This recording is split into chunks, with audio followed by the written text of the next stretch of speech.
Pleasant good evening to everyone. We're out of recess, and this session is hereby called to order. At this time, we'll ask our pastor, Reginald Perry of Victorious Believers Ministry, to do the invocation, and that will be followed by the national anthem and the Virgin Islands March. Please rise.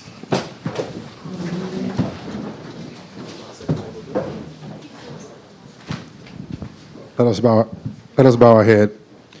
God, we thank you for another day. Morning by morning and day by day, new mercies we see. All that we need, your hand has provided. Great is your mercy towards us. God, as we gather today, we pause to ask your presence over this day and over each of us, over all our leaders and officials of this great territory of ours. The beauty of it is, with all of its challenges, it's ours by stewardship and not by ownership. Give our leaders wisdom, guidance, and direction, that our territory will be better for all and not just some. Give them the strategies they may all experience this beauty of this place, this territory in ways unimaginable. Guide them and direct them by your hand, that we, your people, will divinely benefit this day and in the days to come. Thank you, God, for loaning us this time. Time doesn't belong to us, but to you.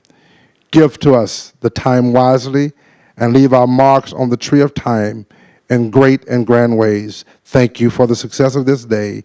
In your name we pray. Amen.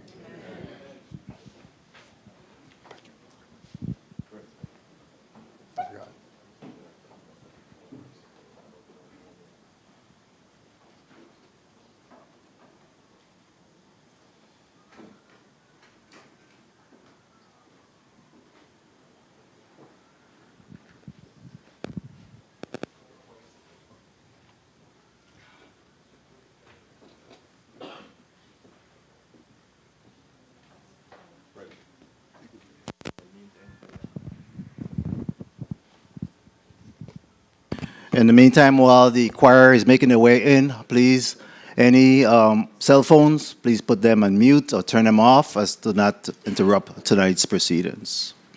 This is a good time. Check your phones and make sure they're on mute or turned off.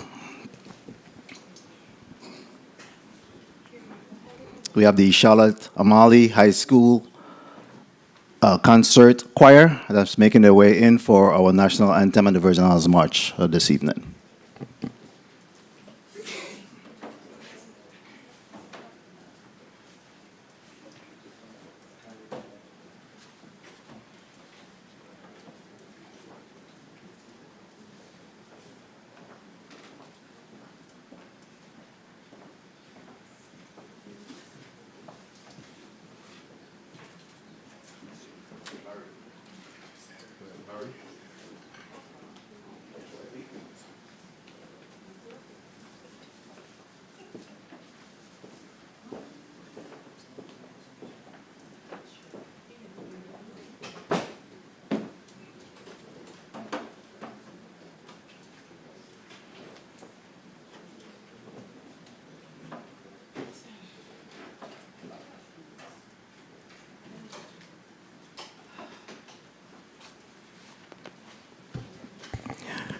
Ladies and gentlemen, please be seated. We'll await the Charlotte Amalie High School concert choir.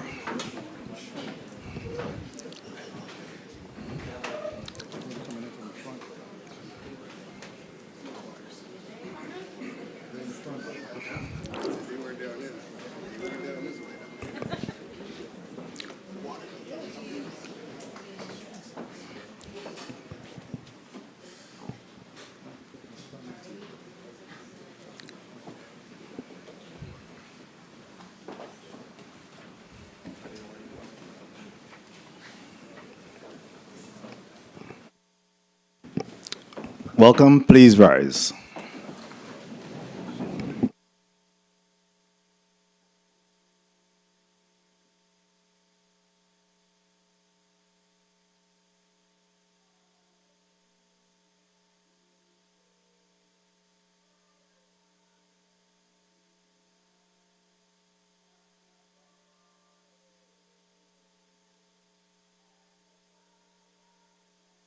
gleaming, whose bright stripes and bright stars through the perilous fights o'er the ramparts we watched were so gallantly streaming, and the rockets' red glare, the bombs bursting in air, gave through the night that our flag was still there. Oh, say does that star-spangled banner yet wave o'er the land of the free and the home of the brave.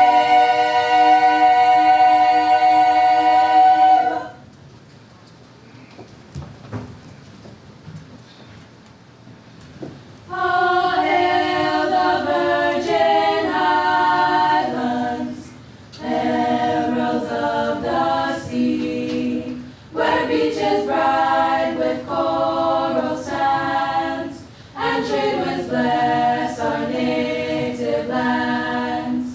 All hail the Virgin Islands, bathed in waters blue. We give our loyalty full to thee and pledge allegiance forever true. God bless the Virgin Islands. Humbly now we pray, where all mankind can join today in friendly warmth of work and play. God bless the Virgin Islands, beautiful and tall, beneath the sunny skies, hilltops I hold out a welcome for one and all.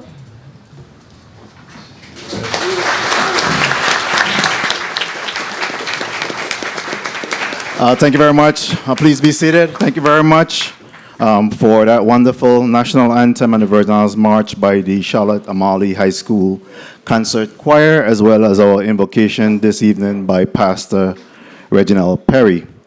At this time, Madam Secretary, can I have a roll call? Good evening. Senator Marvin A. Blyden. Present. Senator Blyden, present. Senator Angel L. Bolquez Jr. Present. Senator Bolquez, present. Senator Diane T. Capehart. Present. Senator Capehart, present. Senator Samuel Carrion. Senator Carrion, absent. Senator Dwayne M. DeGraff. Senator Dwayne M. DeGraff, absent. Senator Ray Fonseca. I'm here. Senator Fonseca, present. Senator Novell E. Francis Jr. I'm here.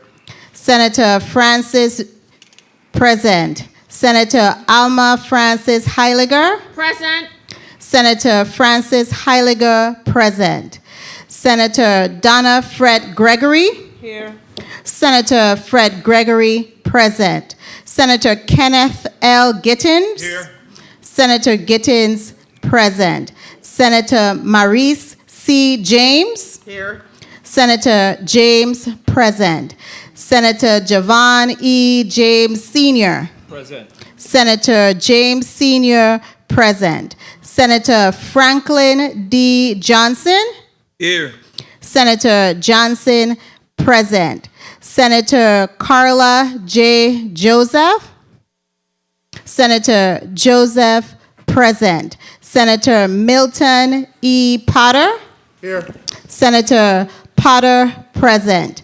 Mr. President, we have 13 members present and 2 members absent. Thank you very much, Madam Secretary. At this time, we do have a quorum and prepared to proceed. Madam Clerk, any correspondence to be read into the record at this time? Yes, Mr. President. You may proceed with reading of those correspondence. Letter dated January 22nd, 2024. Honorable Novell E. Francis Jr., Senate President. Dear Senate President Francis, please accept my apologies for my tardiness to this evening's Monday, January 22nd, 2024 session meeting scheduled to begin at 6 p.m. due to unexpected travel delay. I kindly ask for your patience and understanding until I can join the meeting. I am looking forward to participating fully as soon as I arrive. Thank you in advance for your kind consideration and understanding. Sincerely, Samuel Carrion, Senator, 35th Legislature of the Virgin Islands. This concludes the reading of the correspondence, Mr. President. Thank you very much, Madam Clerk. At this time, Madam Secretary, please mark, as well as Madam Clerk, please mark Senator Samuel Carrion as excused, and we'll certainly record his presence once he gets here. And give me a tally, please. Mr. President, we have 13 members present, 1 member absent, and 1 member excused. Thank you very much. At this time, Madam Clerk, please read today's agenda into the record. Consideration of floor agenda. The 35th Legislature of the Virgin Islands will convene to receive the State of the Territory Address from the Honorable Albert Bryan Jr., Governor of the Virgin Islands. This concludes the reading of the agenda, Mr. President. Thank you very much. Let me say a pleasant good evening. Once again, on the behalf of the members of the 35th Legislature of the Virgin Islands, I'm honored to welcome Governor Albert Bryan Jr. to present the State of the Territory Address pursuant to the Revised Organic Act of 1954, U.S. Code, Title 48, Chapter 12, Section 1575, Subchapter 3, which provides that the governor shall come before this body in session to submit a message on the state of the territory. We are also honored to welcome members of the judiciary as well as the governor's cabinet. So they'll be joining us momentarily. At this time, we'll stand in recess while we begin to receive those individuals in the chambers. We stand in recess for 10 minutes.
you can hear me. No, thumbs up if you can hear me. Thumbs up if you can hear me.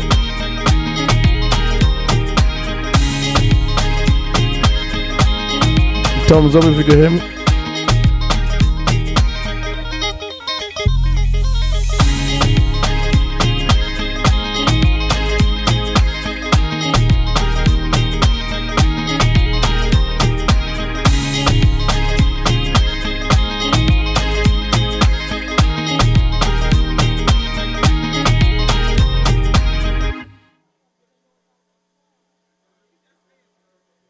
Hey, Alwyn, see if you got tuck in the wire for the headpiece a little bit.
Alright guys, give me an audio check.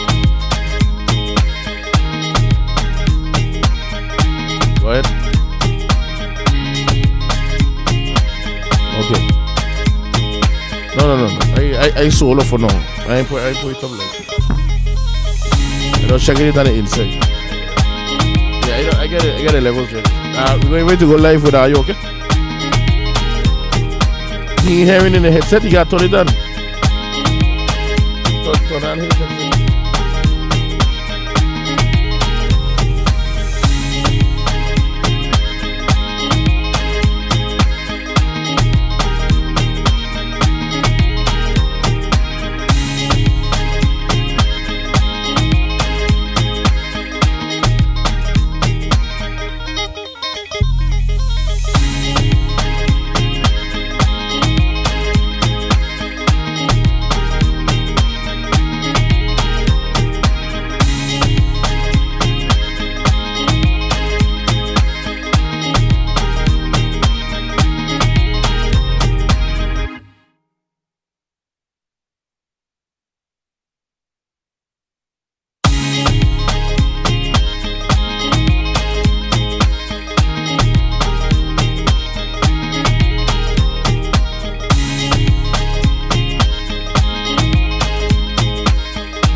you doing, Jamal? How are you doing? Good, how are you? Good? All is well, all is well. We're here at the Governor's State of the Tory Address 2024. Are you excited? How are you feeling? I'm feeling excited. I'm excited to hear what the governor has to say about, how everything is going. Okay, good. We were just looking outside. It was a beautiful shot. We do see that we have some protesters already. So a lot of conversations to be had tonight, a lot of anticipation to what the governor is trying to talk about and what's not. So we're in for a little while. So what are your thoughts so far as you see it? So far. I am excited to hear what the governor has to say about how things are going. I think we had a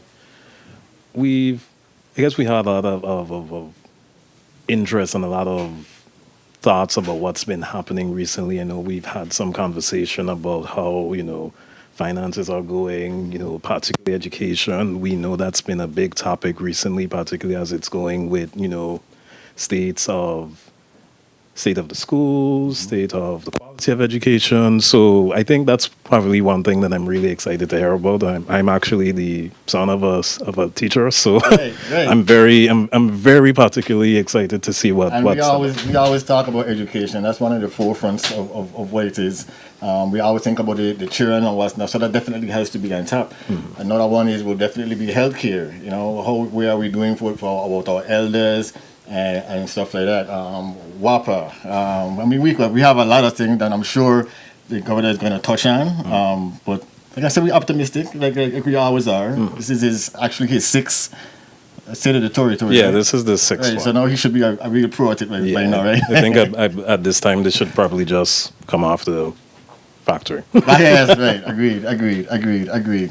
So right now we're waiting the governor and his team. We saw some of his cabinets they're making the way in. The 35th legislature convened as well. We had some beautiful ladies singing the national anthems. I think they were part of the high school. Yeah, I think that's from Charlotte Mali High School. Someone correct me if I'm wrong. Great job. Wonderful job. And then we had our pastor from the big island of St. Croix with the case. So we're off to a good start. And like I said, we're looking forward to there's another shot of outside, looking real beautiful. We could see some of the protesters as well. And the red carpet, and we're looking nice and clean. Nice and clean.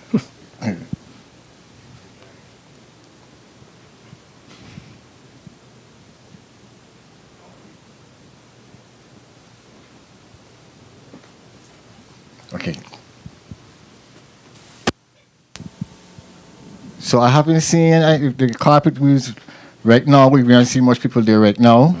So we're waiting for, like I said, waiting for the governor's appearance and his entourage, and that's a big thing. It's the pumps and circumstances that we look forward to as well.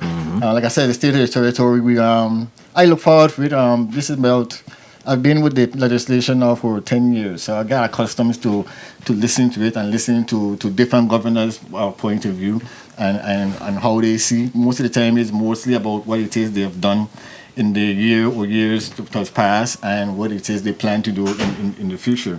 It is an election year for the Senate with the KSB, so a lot more responsibility on them to make sure that we have the things running in a perfect way. What are your thoughts on that? Well, this is approaching my second year working for the legislature, so a lot of this process is still particularly new to me. And what I've always said is that I would like to see a lot more things with education. I think the average person is not really aware of basically how the government works. Right. This is something that, this happens every year, and a lot of people probably are they're oblivious to it. Right. So Right.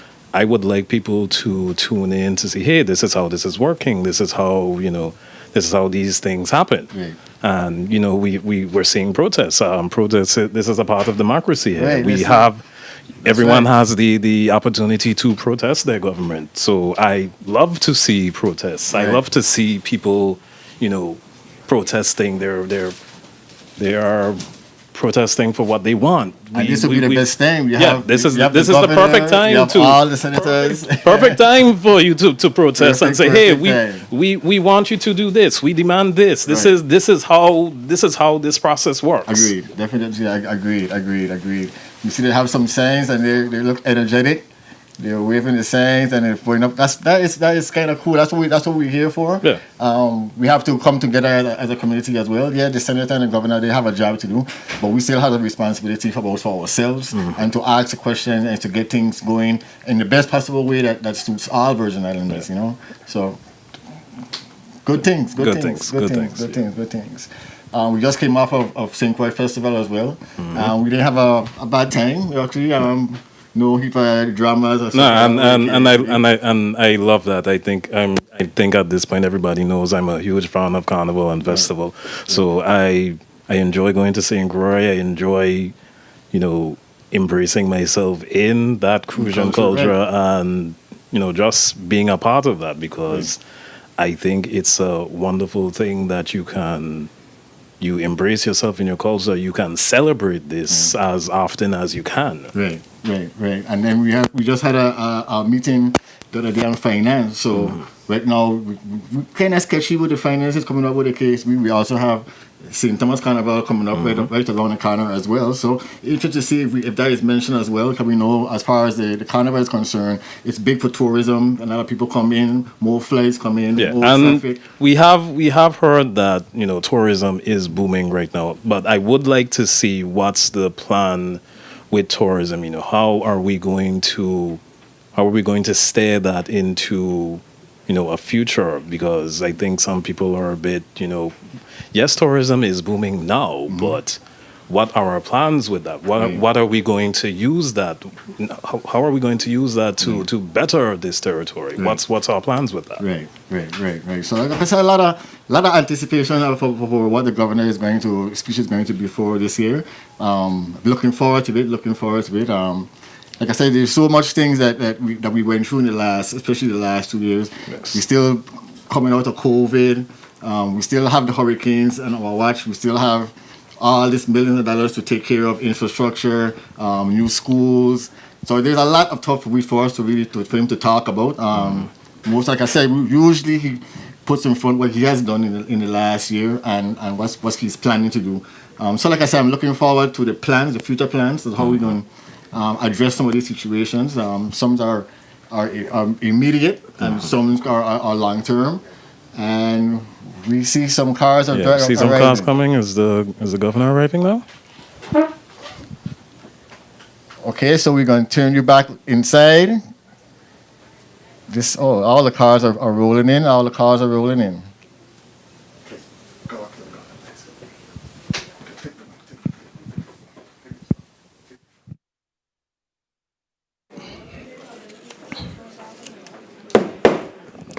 And we're out of recess at this time. We're also honored to welcome members of the judiciary, to include our Chief Justice, the Honorable Reese Hodge, as well as the Honorable Deborah Watlington, Presiding Judge of the Territorial Court, and of course the Honorable Robert Malloy, Chief Judge of the District Court of the Virgin Islands.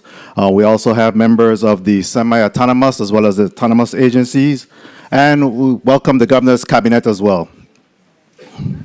And they're being led by Chief of Staff, Carl Knight, as well as other members of the judiciary is present here today.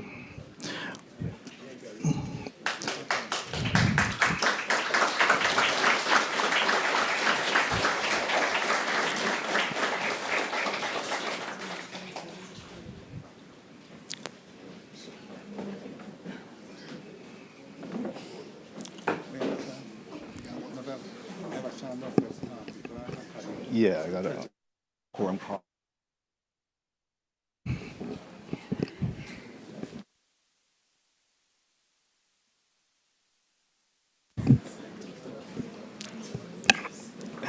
Madam Clerk, while we receive the Governor's Cabinet, please also record Senator Samuel Carrion as well as Senate Minority Leader, Senator Dwayne DeGraff.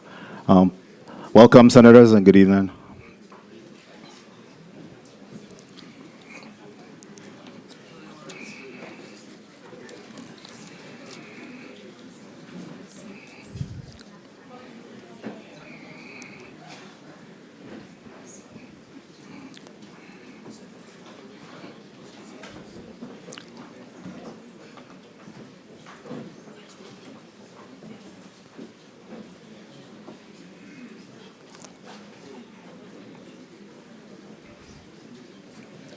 Madam Secretary, can we have a quorum call? Certainly, Mr. President. Senator Marvin A. Blyden. Senator Blyden, present. Senator Angel Boquez Jr. Present. Senator Boquez, present. Senator Diane T. Capehart. Senator Capehart, present. Senator Samuel Carrion. Present. Senator Carrion, present. Senator Dwayne M. DeGraff. Here. Senator DeGraff, present. Senator Ray Fonseca. I'm here.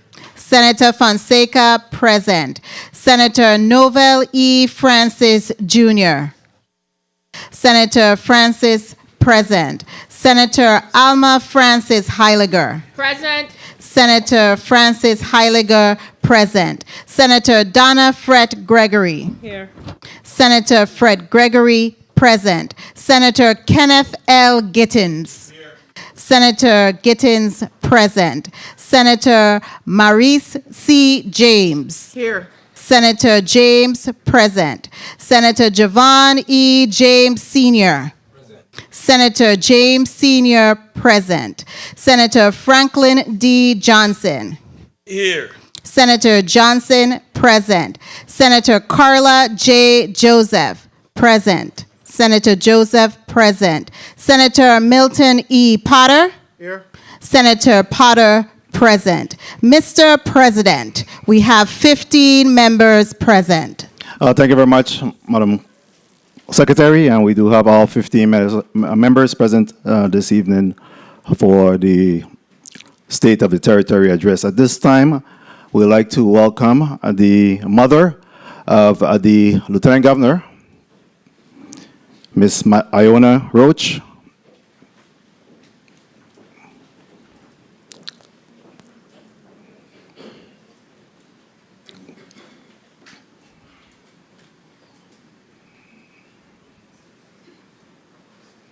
Or maybe not.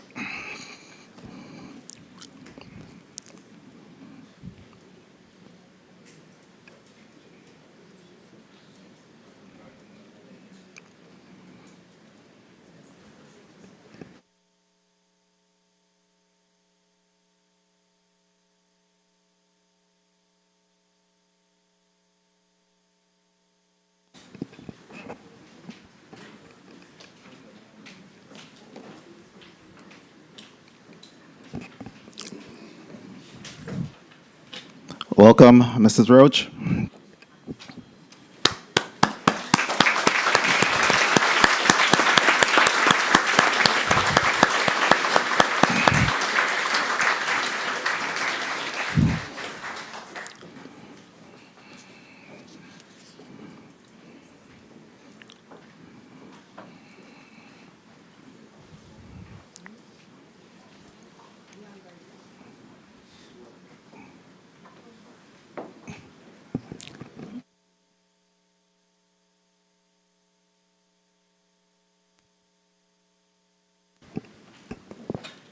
And she'll be presented with a bouquet of roses by Ms. Sherry Carty.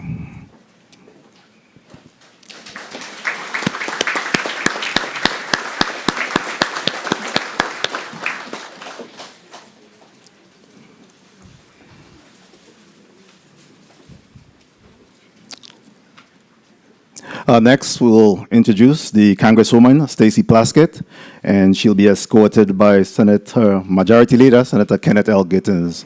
Welcome.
At this time, we'll welcome the Lieutenant Governor of the Virgin Islands, the Honorable Tregenza Roach, and he'll be escorted by Senator Carla Joseph, Madam Secretary. Please rise.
Mr. President, the Governor of the United States, Virgin Islands, the Honorable Albert Bryan Jr. Welcome the Governor, Albert Bryan Jr.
Please remain standing as we have a presentation by the Honorable Reverend Father Anthony Abraham of Our Lady of Mount Carmel Church.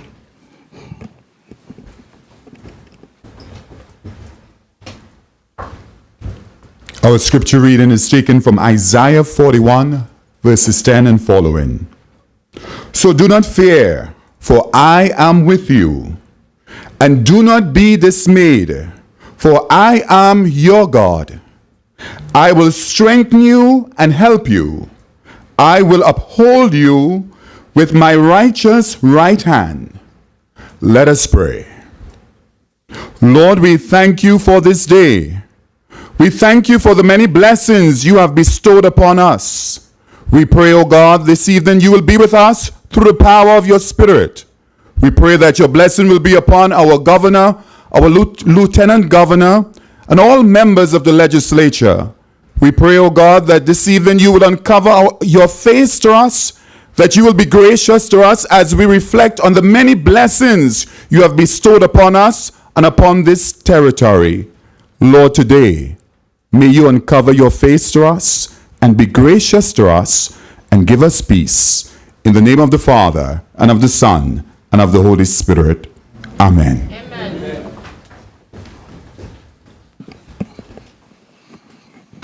Good evening. Please be seated.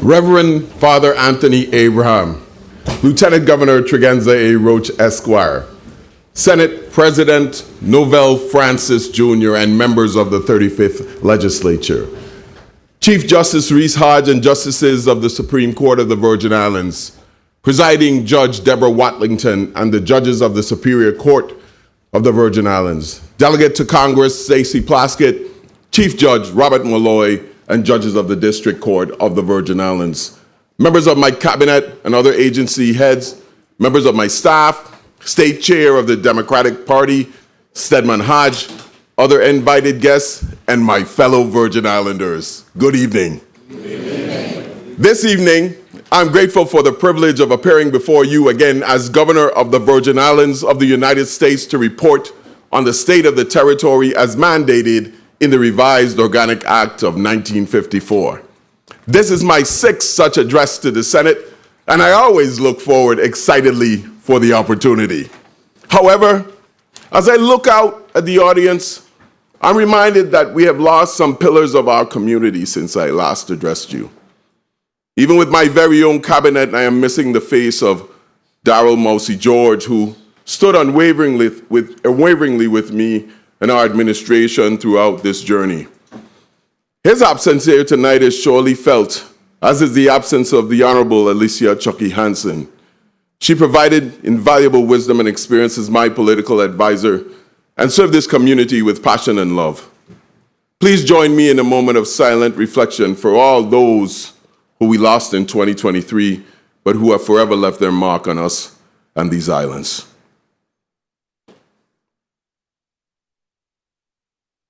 Thank you.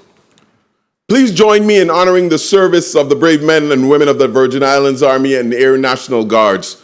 Last year marked the 50th year of federal recognition of the Army and National Guard. 50 years of excellence. I'm immensely proud of our soldiers and grateful for the redeployment of the Army Guard's 114th Aviation Detachment from the southern border of the United States, where they supported the Department of Homeland Security.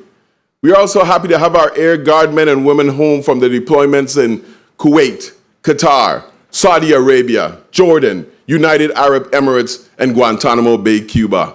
Our airmen and soldiers continue to demonstrate their competence and readiness, whether deployed within the Caribbean, activated during our local state of emergencies, or protecting the President of the United States. The contributions of our National Guard demonstrate to the rest of the nation and the world the high caliber of professionals that call the Virgin Islands home.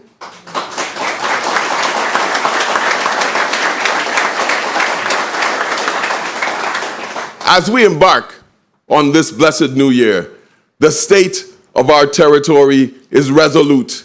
We are purposeful, determined, and steadfast. The social and economic impacts of COVID-19 pandemic are increasingly further in the rearview mirror, and we remain firmly focused on the opportunity to permanently transform the Virgin Islands into a home that provides us all the standard of living and the quality of life we deserve. Hand in hand with you, we withstood the challenges and uncertainties of that time, but we have not been deterred from continuing to deliver on our promise of progress for the people of the Virgin Islands. That progress is most evident in the strength of our economy. Despite facing inflation, rising interest rates, and volatile global conditions, our economy continues to demonstrate resilience through sustained economic in job growth. While the growth of the last 2 years has been more modest than the years prior, the rebound from the COVID-19 pandemic has been remarkable. Consumer spending, tourism, and significant investments from businesses and the public sector have driven this incredible growth. GDP, according to the United States Bureau of Economic Analysis, the territory's gross domestic product, or GDP, in 2021 was valued at $4 billion, 2.8% higher in 21 than 20. This marked the strongest recovery and the fastest growth of all territories. While the final reports are not yet available, public sector, business investment, and the ongoing recovery in the tourism sector are projected to have generated more than 2% growth in the 2022 and 2023 years. Our employment numbers have improved. We have created 1,000 new jobs in 2023 alone. This 2.8% growth was mainly in the private sector, specifically in the hospitality industry, as that industry recovered from the pandemic and the 2017 storms. Other sectors in the economy remained relatively unchanged, demonstrating our consistent economic performance. Unemployment rates also remained low during this period. Last year, we realized a record low unemployment rate in the history of the U.S. Virgin Islands at 3.2% in the month of November, and averaged 3.5% throughout the year. This was lower than the national average of 3.64%. There is even more potential job growth if the restart of the refinery and other hospitality projects come online. So while recent indicators suggest some normalization is underway, the labor market is forecast to perform well, even as the post-COVID momentum eases. In fiscal year 2023, the value of building permits issued was $305 million, which indicates a 5% increase compared to $290 million in 2022 for the same period. During 2023, the private residential construction permits were worth $166 million, which is only slightly higher than the $165 million worth of permits issued in 2022. However, the non-residential construction permit showed significant growth, 200%, increasing from $27.7 million in 22 to $83.5 million in 2023. However, if it feels like the economy has not been as prosperous as the economic indicators suggest, it is not your imagination. We have been battling the headwinds of inflation for at least the last 3 years. The positive impact of our economic growth has been significantly tempered by high inflation, with steep increases in food, housing, and construction costs being the most significant concern.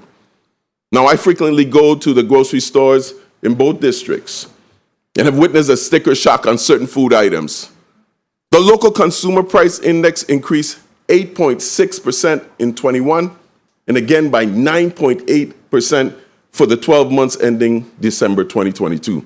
That means between January 21 and December 22, inflation in the Virgin Islands increased by a whopping 20%. This translates to Miss Mary's shopping cart, which cost her $100 in January 22, increasing to $120 by the end of last year. Now, while we got some relief from a decline in gasoline prices in the second half of 22, food and housing costs remain high, putting an incredible strain on our households. The good news is that the national inflation rate appears to be slowing down as the federal government policies start to take effect. However, the trade-off is that these policies have resulted in rising interest rates, which have made credit and access to capital all more expensive for all Americans, including Virgin Islanders. But thankfully, the recession that was predicted by economists in 2023 never happened, and the national economy has remained steady. In fact, the stock markets finished this year at or near an all-time high. While higher interest rates and elevated inflation can be expected to weigh on economic activity in the near term, these factors have not altered the longer-term outlook for our economy. The Virgin Islands remains well positioned to navigate these challenges and is expected to experience continued economic growth in the coming years. Our economy now is indeed stronger than it was before the pandemic. That is undeniable economic progress.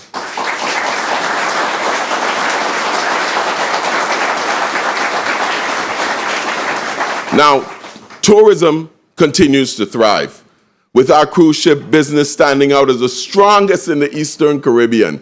In fiscal year 23, cruise passenger arrivals soared by an impressive 87%, reaching almost 1.6 million compared to 851,000 in fiscal year 22, surpassing pre-pandemic levels.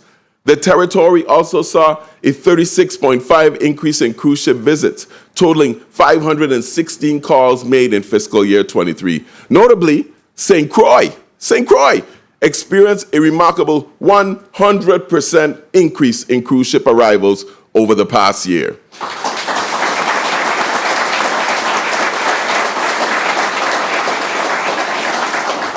In fiscal year 23, air arrivals experienced a 4.5% decrease to 756,000 from 792,000. Can't win them all. In the previous, and although this is following a record high in surge in air arrivals, although the current figure is lower than the record set in 21, it still represents an improvement from pre-pandemic levels. This decline is attributed to the challenge of the airline industry and what is faced really for the last 2 years in building capacity to meet growing travel demand. And we all know the cost of the fares to come home have increased dramatically. We're in demand. We did, however, witness an increase in regional transportation options last year. Sky High Aviation started 2 weekly flights between St. Thomas and the Dominican Republic, and once a week between the Dominican Republic and St. Croix. Cape Air began offering 8 flights a week between St. Thomas and Nevis. Silver Airways resumed airlift connecting St. Croix and St. Thomas and continued flights between the Virgin Islands and San Juan. Fly the Whale finally provides daily flights between St. Croix and St. Thomas, a most welcome development after the challenges we faced post-COVID.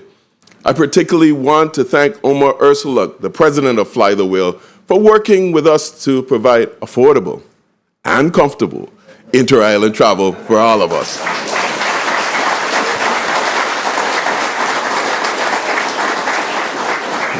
We expect much more announcements of continued progress in this regard soon. Right, Joe? Hotel occupancy rates in the territory remain stable at 58% in 23, a slight decrease from the 63% in fiscal year 22. This decline is attributed to the popularity of Airbnb accommodations due to the limited availability of traditional hotels, not a decrease in the number of overnight stays. Despite the shortage of hotel rooms, the number of visitors from the U.S. mainland that stayed for an average of 3.5 nights significantly increased.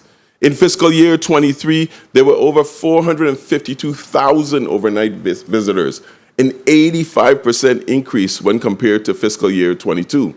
Excitingly, the newly opened Westin Beach Resort and Spa, Frenchman's Reef, has significantly expanded our hotel inventory, contributing to the positive momentum in the tourism sector. The 392-room hotel plays a critical role for the entire territory by restoring our appeal as a convention destination. Right next door, the 92-room Morningstar Bowie House Beach Resort, part of the Marriott Autograph Collection brand, opened its doors in May. Together, both hotels represent $425 million worth of redevelopment of Frenchman's Reef in St. Thomas.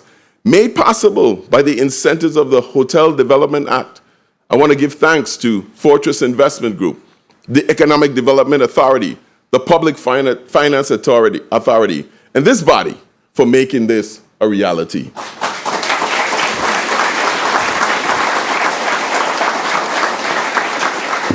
On the western end of St. Thomas, the owners of By the Sea Resort at Botany Bay have made significant strides in developing that hotel, with construction of the first group of guest units well underway. I was totally blown away to see the level of work and detail that the Ferrers have invested in this beautiful property. The Hampton in Havenside Mall has also broken ground. The project is a 5-story, 126-room hotel for business and leisure travelers. This property is expected to come online next year. It was a development that has come to fruition at a record pace thanks to the GRS team and Sean Miller, who has made considerable investments in our territory's success. On St. Croix, the Carambola Beach Resort is gradually reclaiming its former prominence as a luxurious beachfront destination under new ownership. Carambola never really closed its doors, despite sustaining major damage during the hurricane. Since then, the property has proudly presented itself with 150 renovated and upgraded rooms under the Marriott brand. Finally, the Hibiscus Hotel on the north shore of St. Croix has entered the first phase of its redevelopment. I commend the Hamed family for making the investment to restore this property to its prior beauty. After 40 years of being unable to build a new hotel in this territory, construction and developments are underway.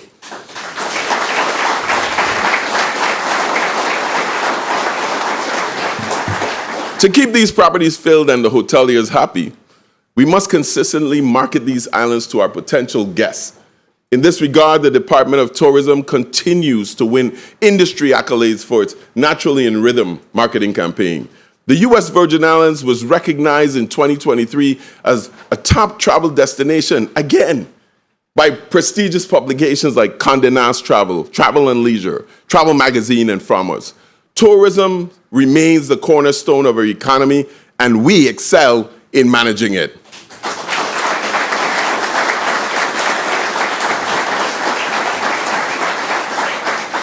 Fiscal year 2023 saw our streak of 4 consecutive years of general fund revenue growth come to an end. Gross revenue collections total a little over $942 million in fiscal year 23, compared to a record peak of almost $1.1 billion in fiscal year 22. That's right, ladies and gentlemen. We collected $1.1 billion in fiscal year 22 in revenue. It remains the high water mark for revenue collection by the government of the Virgin Islands ever. It was a banner year. However, our collections were in line with our revenue projections for fiscal year 2023 revenues. Our office and management budget gross revenue was projected to approximately $934 million for fiscal year 23, and collections were off by less than 1%. But this downturn in revenues is mostly attributed to the end of COVID-related fiscal stimulus relief. This direct infusion of cash to the population included the impact stimulus payment. Y'all remember that? Stimulus pay. The increased child tax credits. The pandemic EBT transfer, all those nice food stamps. Premium pay. Everybody's knocking on my door for those. Water and Power Authority credits. Stipend for social recipients. Rental assistance, mortgage assistance, and subsidies to taxi drivers, just to name some of the larger programs. These programs had greater than anticipated impact on the economic activity in the territory and helped generate substantial tax revenues for the government. Those stimuli have worked their way through the local economy, and now revenue collections are normalizing. Now, although the streak is broken, the revenues collected by this government remain far above where they were in the years before the pandemic. While the naysayers continue to predict fiscal calamity, our government's finances remain strong and steady. The numbers simply don't lie. The fact is, revenues for the first quarter of the fiscal year 2024 are already above revenues for the same period in fiscal year 23. However, there is some cause for concern. The last 6 months have seen our expenditures outpace revenue collections. This has depleted our available cash on hand and caused significant delays in making vendor payments. Perhaps we could have predicted this. The government, just like everybody else, has been subject to the rising cost of goods and services resulting from the same inflation. This includes well-deserved salary increases that have been awarded to our public sector workers. We're not behind on any of those. Our available cash on hand has also been strained by aggressive efforts to stay on track with our commitments to pay income tax refunds and retroactive wages. Simply put, we pay debts that are 40 years old with today's operating revenues, all while continuing to build up cash reserves in our rainy day fund. Yes, ladies and gentlemen, we have a rainy day fund with 20 million in it. We anticipate that this is a temporary cash crunch, and we remain on track to meet our projections for the collections of revenues in the current years. I want to assure our vendors this evening that we are working hard to catch up on outstanding payments, and we will. That is currently the administration's highest priority. But in the interim, we have begun exploring options for establishing a line of credit for working capital. We look forward to further discussions with this body regarding the authorization to establish such a credit vehicle. The government depends on two big paydays each year, one in April when we get the taxes, and one in October when the late taxes come in. But all the expenses are incurred and paid constantly throughout the year.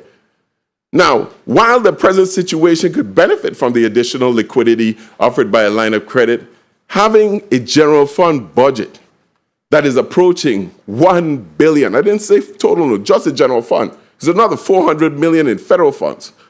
Now, having a general fund approaching $1 billion, it means that we have to develop a more permanent cash management strategy. To effectively manage government operation, it's time to join the modern financial world and establish a permanent revolving line of credit to bridge the gaps in revenue collections. Just like all of you in here and outside there, you have a credit card to get you from one payday to the next every 2 weeks. You need to buy something now. You expect the money to come in. My money don't come until April. Give me a little credit. We are ready to have those conversations with this body. Perhaps the primary driver of our progress as a territory has been the unprecedented level of public infrastructure projects currently underway. The ongoing rehabilitation of Melvin Evans Highway has brought critical improvements to the entire corridor.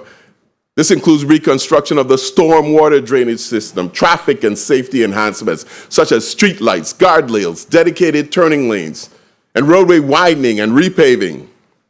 Additionally, we have constructed an entire new Clifton Hill Connector Road and will be improving the adjacent Container Port Road intersection to include dedicated turning lane.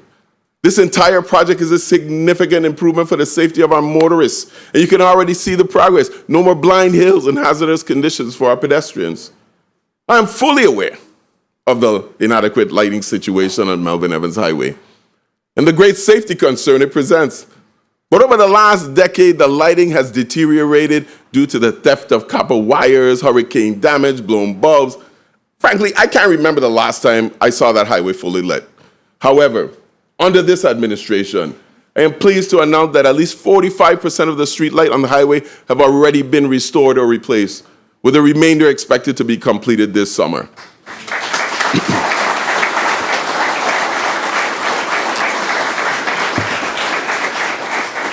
I know y'all think I travel different roads, but just like you, I frequently travel the same roads in the territory.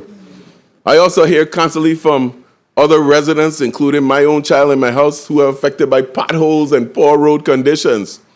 Early upon becoming governor, I recognized that the federal highway funds allotted to the territory were totally inadequate to address all our needs. That is why we have been dedicating increasing amounts of local funds to supplement these federal dollars. These last 4 years have seen millions upon millions of dollars invested in the territory's roadways. Even though last year's local funds for road work were not as substantial as previous years, we were still able to begin work on roads in Estate Wim and Mount Pleasant on St. Croix, and in Estate Bolongo and Bovoni and St. Thomas. We have earmarked another $5 million this fiscal year for the Transportation Trust Fund, and we will use those funds to get back on track. Additionally, I'm extremely pleased to announce tonight that the long-awaited road rehabilitation project to the Ethel McIntosh Memorial Drive, also known as Mahogany Road, is now in the procurement stage, with an award announcement expected in the next few weeks. After almost 20 years, we're going to get this road paved, and we are all ecstatic to see this project finally happening.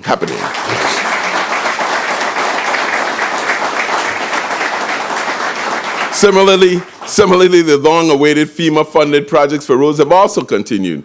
Residents can expect to see significant improvements in many areas across all 4 islands, with an emphasis on resilient and hardened infrastructure. On Water Island alone, over 60% of the roadways have been improved and rehabilitated. Roads in Francis Bay, Cruz Bay, Susannaburg, and Pastori have already been addressed on St. John. On St. Thomas, work has started at Cabrita Point and Botany Bay. Now, the FEMA process has been slow and painstaking, but it's paying dividends. Like elsewhere in the country, the historic bridges on St. Croix are starting to show their age and are in need of repair. Contracts have been awarded to the repair of 5 of those bridges. The temporary Altona Bridge was completed in the summer 2023 and is currently in use. The Altona Lagoon, Queen Mary Highway, East Airport Ridge projects are all in progress and is scheduled to be completed in the next few months. To maintain traffic flow, the Agriculture Road Bridge and the Midland Road Bridge will commence once the other projects are completed. Now, our ports, just like our road infrastructure, are undergoing modernization and improvement.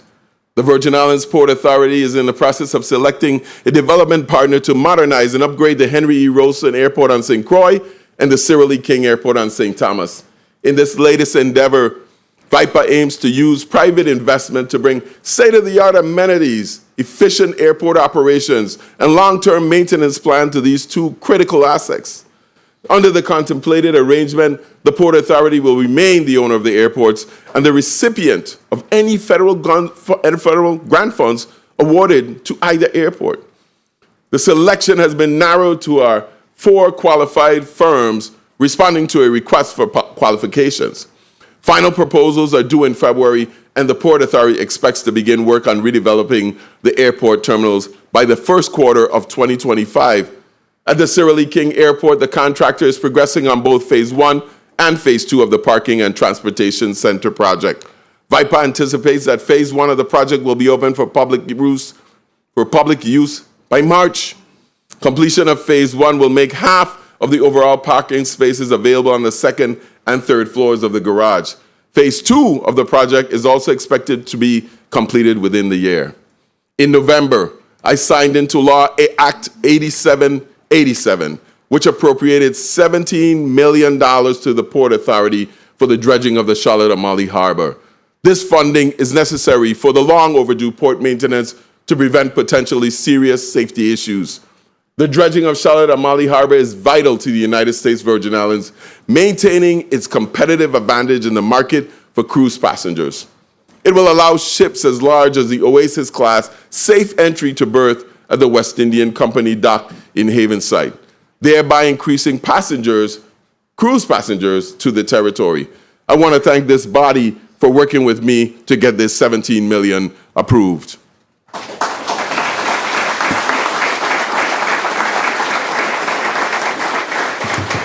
We have been in constant contact with the Army Corps of Engineers and expect to get the permit by April. The Port Authority is prepared to put the project out to bid once the permits are approved, with dredging beginning in January. Now, our cargo ports are also in the beginning stages of major expansion and redevelopment. We have partnered with Tropical Shipping and Crowley to successfully apply for $21.9 million from the U.S. Department of Transportation Maritime Administration, or MARAD, to reconstruct and modernize the cargo handling and storage infrastructure at the Crown Bay Terminal in St. Thomas. This project is now in design and permitting phase. But then in November, we were blessed again by MARAD as they announced another award of $22 million for the enhancement of the Wilfred Bomba Alec Port Transshipment Center on St. Croix, known to us familiarly as the Container Port. As we speak, Executive Director Carlton Dow is out of the territory. solidifying our relationship with Tropical Shipping on these projects. I want to thank him and the dedicated staff of the Virgin Islands Port Authority for their work.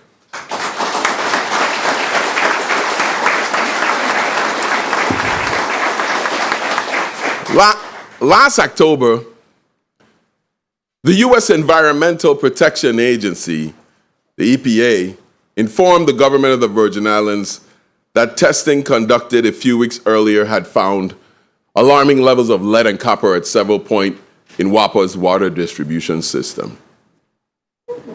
Immediately, WAPA and the technical team at the Department of Planning and Natural Resources exercised all measures to find the reasoning and validity of these shocking results. Although WAPA has no lead service lines in its distribution system, some samples were found to have exceeded the levels found in places that had lead service lines throughout the system.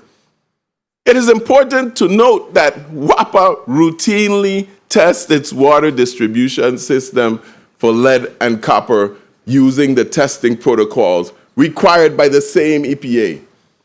That testing had never produced results that suggested a system-wide problem with lead and copper.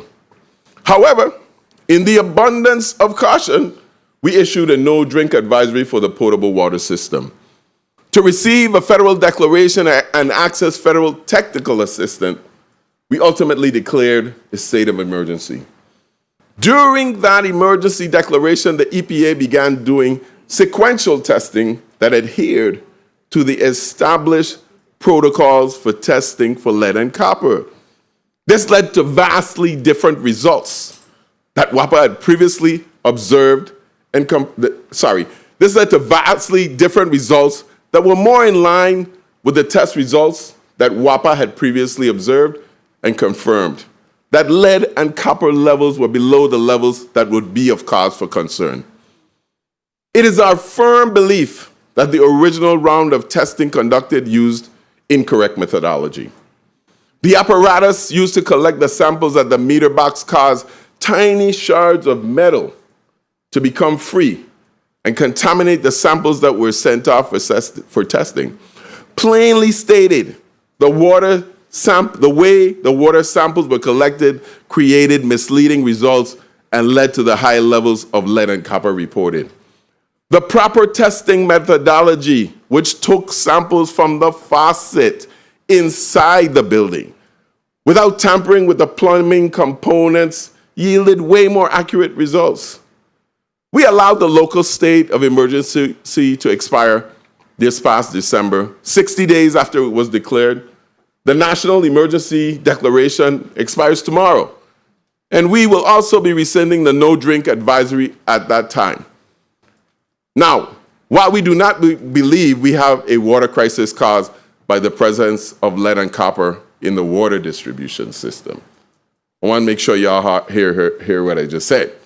We do not believe that we have a water crisis caused by the lead and copper in the system. We do acknowledge that water in the parts of the distribution system on both islands are discolored and therefore unfit for consumption. It's been this way for the last 20 years. We have clearly heard the frustration of the residents who have to cope with brown water from their taps. It's simple. We are getting rusty water in areas where we have rusty pipes. But the solution is equally simple. WAPA must replace the rusty pipes.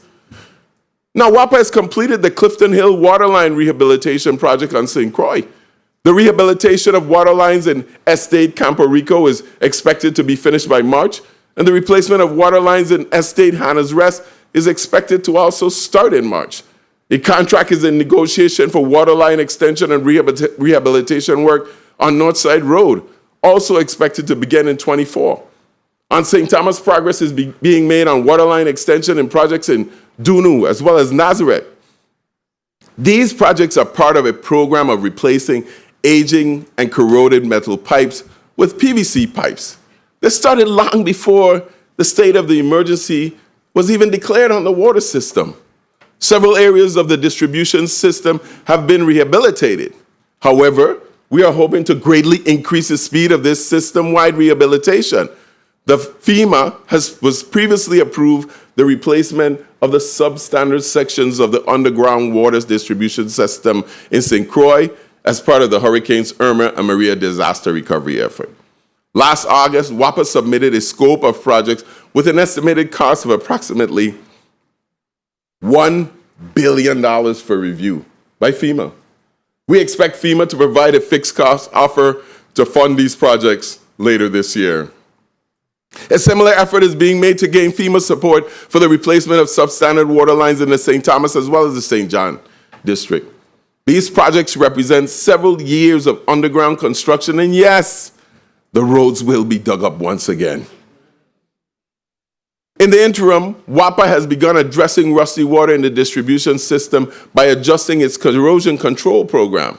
This entails inserting an FDA-approved food-grade additive to the water system that will essentially form a coating within the pipe that prevents further leaching of the rust into the water. This is EPA's strongest recommendation for water systems like ours that are showing signs of aging. For many years, WAPA had perfected such a corrosion treatment, but they did not make the required adjustment for the new water chemistry when the switch was made from desal water to reverse osmosis as a means of water production. They are now working with subject matter experts to make the necessary corrections and treat the rusting pipes within the system. On the power side, the installation of the 4 new Wärtsilä generators at the Randolph-Harley Power Plant represents the project with the greatest potential to reduce costs for all of WAPA's ratepayers. These more efficient and reliable generators are now up and running on diesel, which reduces fuel consumption and lowers fuel costs. However, the full impact will come later this year when the infrastructure necessary for the generators to operate on propane is installed. The new generators will improve WAPA's reliability in the St. Thomas district by providing greater flexibility in responding to changes in WAPA's power generation. This will be solidified by the attached battery energy storage systems, which will help buffer disruptions on the energy grid. This brand new battery system, will provide 9 megawatts of energy storage gathered during periods of low demand and released during peak demand. Improved operating costs on St. Thomas will accrue to the benefit of all WAPA customers territory-wide. We are making progress in our efforts to buy out Vital's interest in the propane terminals that supply fuel to WAPA's power generating facilities. WAPA entered into a contract with Vital on April 20th, 2023 for the acquisition of the terminals and associated infrastructure. And Act 8701 facilitated WAPA's ability to make a good faith payment to Vital. Housing and Urban Development, HUD, agreed that Community Development Block Grant hazard mitigation funds could be used for acquiring the facilities. The application is now undergoing its final environmental review prior to the approval by HUD. We look forward to completing this transaction with the help of HUD and our other federal partners and resolving our obligations to Vital by the end of the first quarter this year. My friends, I am fully committed to fixing WAPA and restoring its viability as a government agency. Most importantly, changing our perspective and approach to the energy challenges of this territory. It's essential. We are working very diligently to transform the future of energy in the U.S. Virgin Islands. In the years past, our economy and quality of life have been crippled by the oppressive costs of fuel for energy production.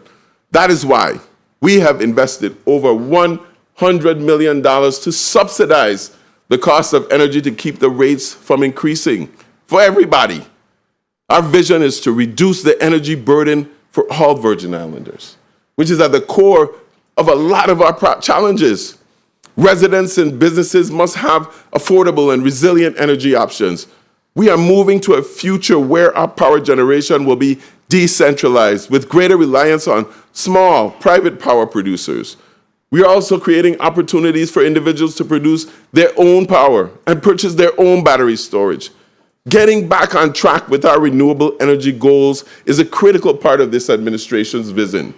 To this end, last year, WAPA approved 5 power purchase agreements with VI Electron to supply the utility with 58 megawatts of solar power that will include Honeywell battery storage systems. VI Electron is in the process of developing solar-powered electric generating facilities, which they will own and operate on the islands of St. Thomas, St. John, and St. Croix. Construction has begun on the first of the 2 solar farms to be built on St. Croix and is expected to be ready to produce solar energy by April. Honeywell is a great example of the type of major multinational corporations that are willing to help with our infrastructure transformation efforts. Tonight, I want to recognize Christian Loranger of VI Electron and Lucien Boldea, President and CEO of Honeywell Industrial Automation. Gentlemen, please stand.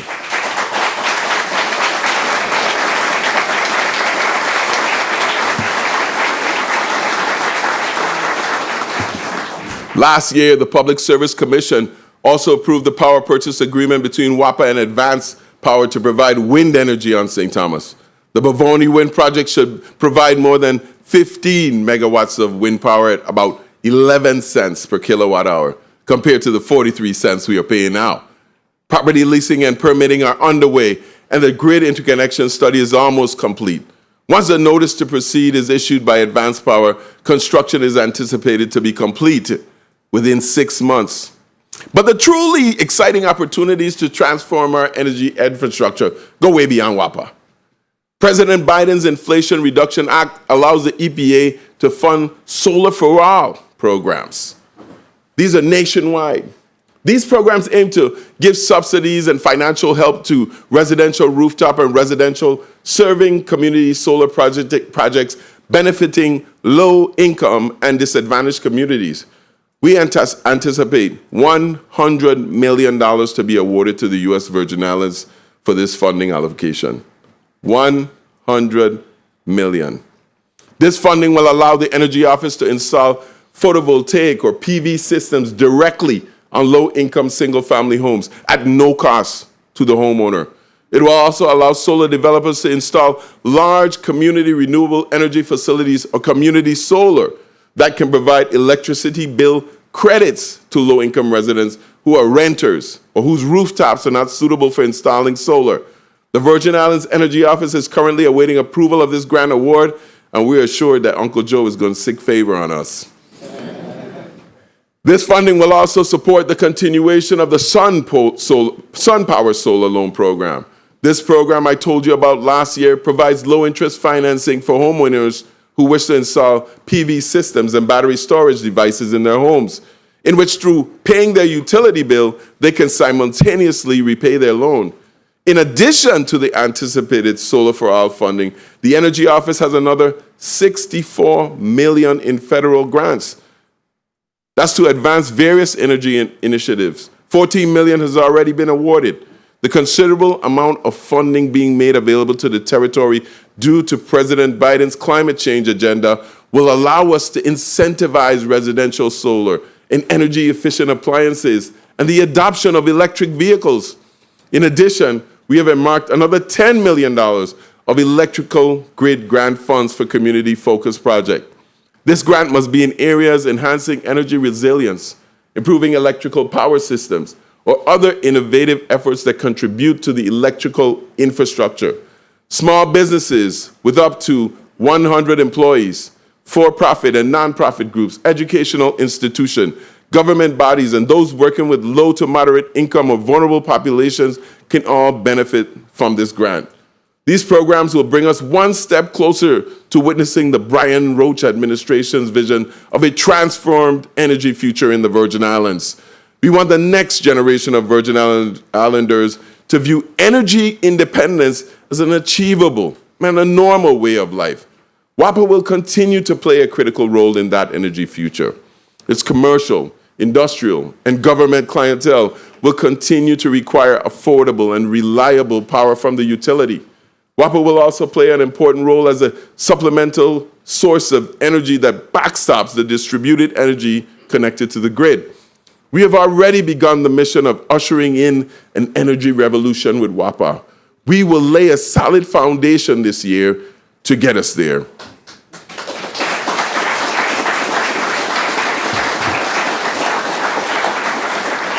Through tireless advocacy, the Office of Disaster Recovery has successfully increased the anticipated allocations for federal disaster recovery funding from 8 billion to 12 billion, with the potential to exceed 15 billion over the next few years.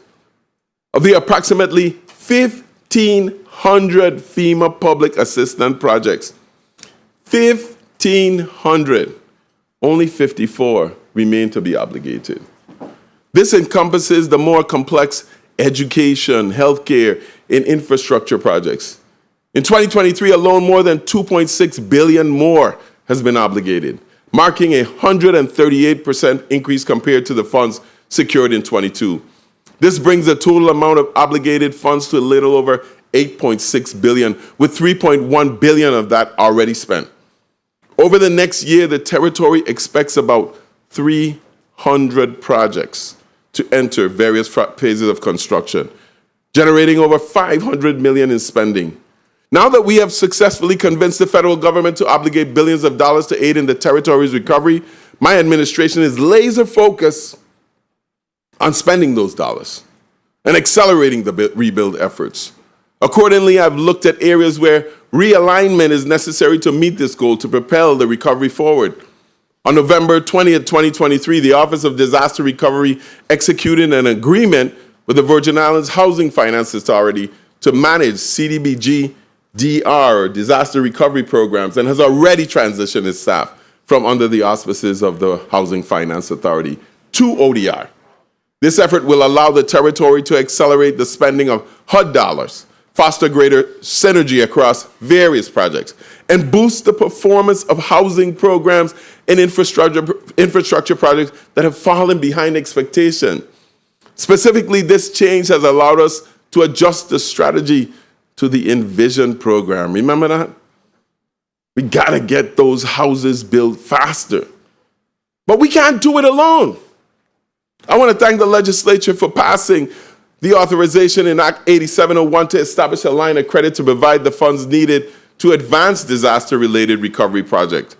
Besides the $45 million loan to WAPA for acquiring the Vital propane terminal, 16 million of the remaining 55 has been utilized to advance other recovery projects. As I said, the government of the Virgin Islands has expended over $3 billion in disaster recovery funds since Hurricanes Irma and Maria struck in 2017. That is an impressive and unprecedented average of $500 million in federal recovery dollars spent annually over the last 6 years. Prior to the hurricanes, we had never expended that much in contracts in a single year, not even half that much. At this pace, though, it will take us another 20 years to complete the recovery. And that simply ain't good enough. Our goal is to at least double this amount and expend $1 billion a year solely in disaster recovery funds. But to get there, we cannot continue doing things the traditional way. Frankly, we don't have enough contractors, we don't have enough workers, we don't have enough materials, and we don't have enough housing. We need a significant paradigm shift. And as a result, we are embarking on a new initiative called Rebuild USVI. We're estimating the total cost of reconstruction for the hurricanes to ultimately approach $15 billion or more. $15 billion. That is a monumental task for any community to manage. But we only have a workforce of 41,000 people. Rebuild USVI is being developed to expedite the timeline for this massive reconstruction effort. As a core strategy, Rebuild USVI will group many of the top priority recovery projects into billion-dollar bundles for procurement. This initiative has 3 major goals. 1, to attract some of the largest general contractors in the nation who can secure the necessary performance bonds on projects and bring resources and people to the islands. 2, to systematically resolve the logistical challenges and supply chain issues that have driven up project costs, discouraged contractor interest, and slowed recovery efforts. And 3, to solidify manpower and capacity issues by transforming our project management office into a super project management office to coordinate high priority recovery projects and be able to have the manpower to do so.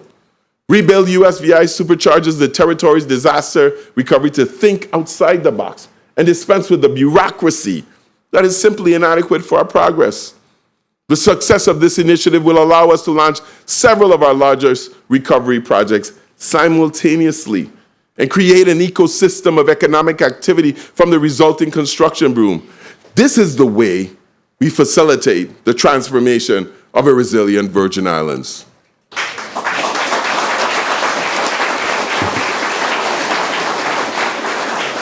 In our recovery, our parks are crucial to our successful recovery, as any other component of our infrastructure. Parks provide important venues for family-friendly entertainment that promotes physical health and social well-being for our entire community. Parks are where future stars learn their preferred sport and hone their skill. It is where future legends like Aaliyah Boston and Michelle Smith are born and their stories are told. Here's where multiple generations of Virgin Islanders can find a common joy. This is why we have given these facilities priority in the recovery. The Brian Roach administration is getting our people outside and back to the parks.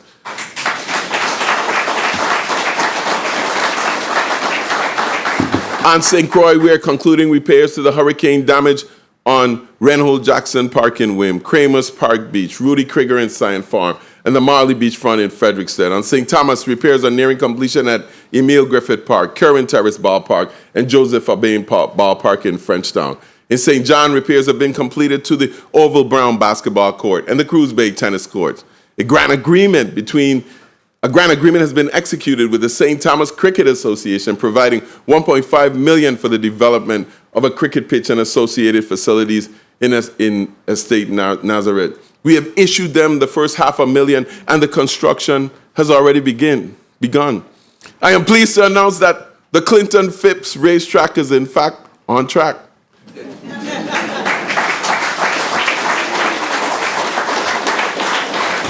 Southland Gaming has honored its commitments and fulfilled its obligation. I will be giving out the Governor's Cup at Carnival races this year. Yeah.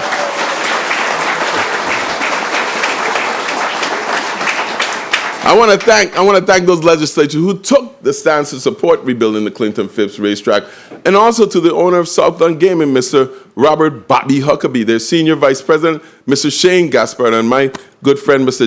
Jason Charles, for bold leadership, because bold leadership is necessary for the progress, and that's what we have.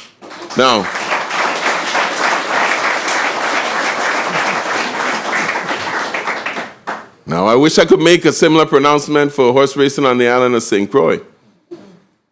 Although construction, I saw a crane out there moving around, has just begun, VIGL simply has not made the necessary progress to return horse racing to the Big Island. Now, my administration has taken every step necessary to bring relief to our horsemen and racing fans. We even went as far as giving and granting $5 million to VIGL towards the completion of the track. We have approved the necessary building permits and leases. We have given concession after concession, but yet no substantial signs of progress. Tonight, I am publicly urging VIGL to make good on their commitment to this government. To our horse racing enthusiasts on St. Croix, and to the people of these Virgin Islands, there's simply no more concessions that can be granted.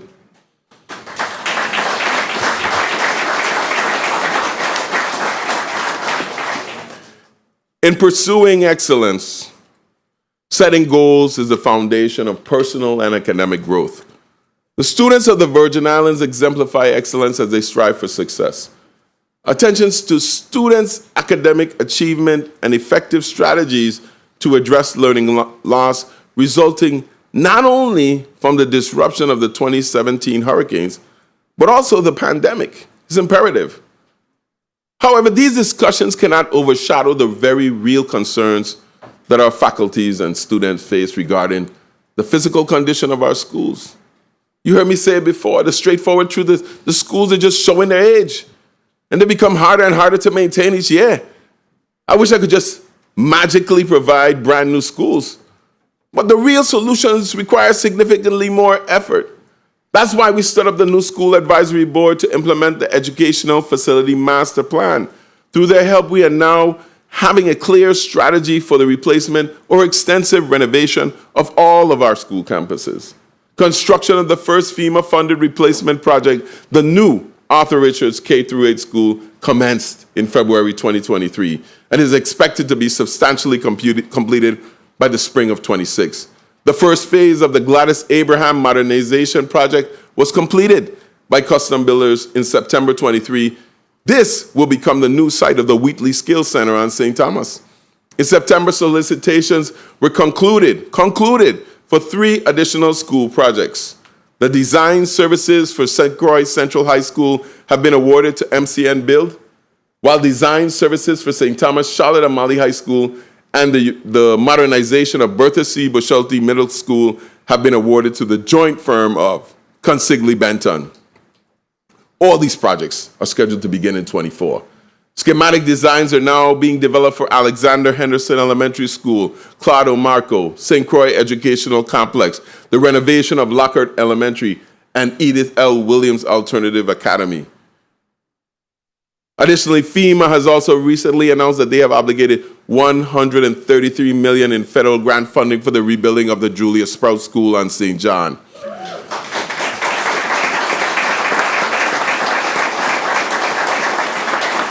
The acquisition of the 11-acre parcel in Estate Kathenburg from the National Park Service finally provides us with the perfect location for the construction of this modern-day campus. After 50 years, I acknowledge the frustration and concerns of those St. Johnians that believe that the national park has not been a good neighbor and perhaps intruded on the quality of life of the native residents. I understand the concerns that St. Johnians have raised regarding unreasonable federal restrictions and in some cases, the unfair treatment by the national park. These are issues that Tregenza and I have discussed directly with both present and former park superintendents of the superintendents, as well as 2 of the secretaries of the Interior, both Deb Holland and Dave Bernard. Tregenza went personally with a team to see them. I assure you, we are committed to be advocates on behalf of the people of St. John. But I also listen very intently to the concerns of students and former students, talking about their experiences and the hardships of attending high school as a resident of St. John. I have listened to them explain the extra effort and commitment that has been required of them over the years just to go to school. It is something that I believe we all agree needs to be addressed. It is unfair, and it puts them at a disadvantage compared to their colleagues residing on St. Thomas and St. Croix. That is why we have moved resolutely and with intentionality to resolve the issue of public high school on the island of St. John. That is why we have fought.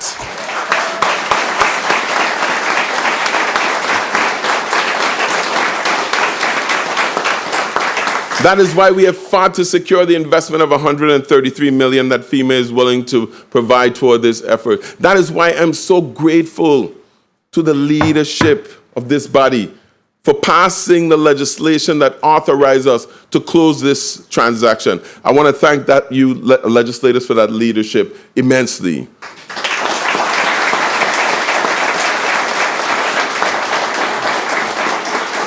Together, we have written a momentous chapter in Virgin Islands history by reclaiming a critical piece of property from the National Park Service for the use and benefit of all Virgin Islanders. Not only will we get a new school, but a third of that property will be held by our territorial park system, and the balance will be used to educate the children of the Virgin Islands. This marks the largest public sector investment ever made on the island of St. John. A noteworthy accomplishment achieved.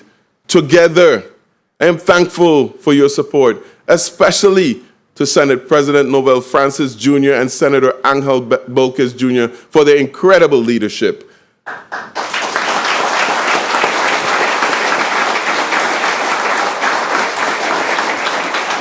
As controversial as it may have been in 2023, history will view this as a pivotal moment in the development of improved quality of life for all our people in St. John.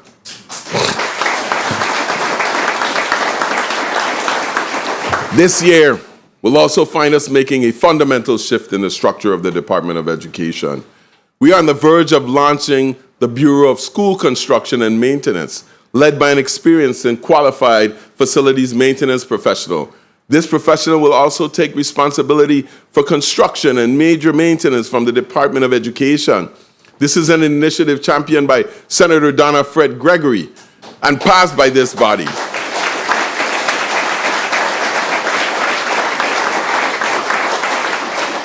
We need to have our trained educators focus on student instruction, not building construction. The key determinant of success in everything we aspire to accomplish is a well-educated community.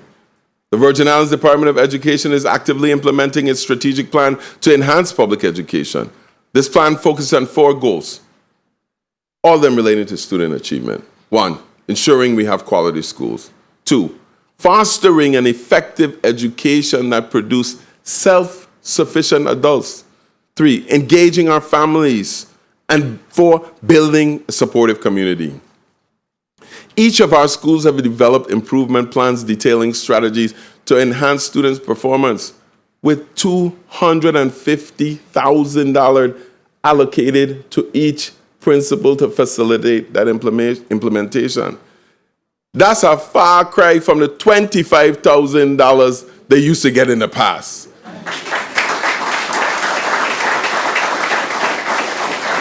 School-based teams have now been charged with closing achievement gaps and improving student outcomes through redeployment of tools like iReady and Apps for Gaps. We are putting the power of change at the school-based level. The administration, we remain focused on cradle to career. The Department of Education has put extreme focus on the foundational level of pre-kindergarten through 3rd grade to ensure that students read proficiently. We encourage that the Smarter Balance assessment data reveals that 3rd graders have not shown regression in reading or math. Pre-K classes have been implemented in schools, and those cohorts are being closely tracked. Moreover, the dropout rate has decreased from 4.9% in 2022 to 2.8% in 23, while graduation rates have actually improved from 74% to 78%. Plans are in place to ensure that every single 12th grade student has a goal for college, for technical school, military, or prepared to meet the workplace. Now, while we must focus our attention on the challenges confronting public education, there are always examples of great student achievement that continue to make us all proud. Last summer, 14 students received the opportunity to study pre-law, pre-med, and business at Harvard. Yes, Harvard University. William Mataya from Ivana Idora, Ken High School, won the best business plan in the business program. And Alondra James from Charlotte Amalie High School won the best prosecuting attorney in the pre-law program. At Harvard, 10 students attended Yale University's Summer Springboard Travel High School program with Rodney Moorhead Jr. Y'all know the name? From the St. Croix Educational Complex, receiving the Outstanding Award for Business. And Alarie Monsanto receiving the award for Emergency Medicine. Jeremy Belleau, the drum major at Alabama A&M and a graduate of our very own Ivana Idora Kent High School, recently led the first HBCU school to participate in the Macy's Thanksgiving Day Parade in Manhattan. I ain't done yet.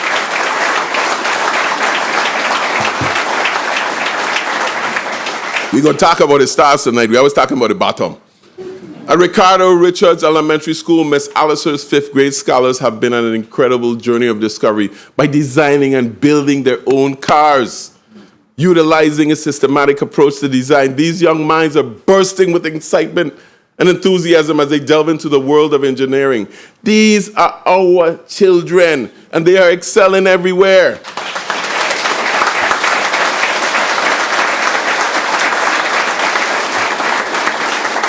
Throughout our public school system, you can find examples of talented and dedicated teachers producing exceptional scholars.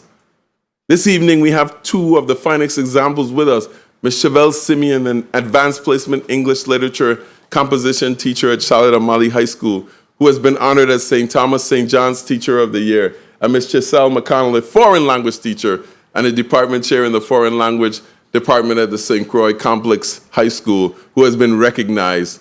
Personally, I went to the class myself, you should have seen it, as a Teacher of the Year from the St. Croix District. Please join me in celebrating their awesome success educating our kids. Stand up, man. Stand up, man.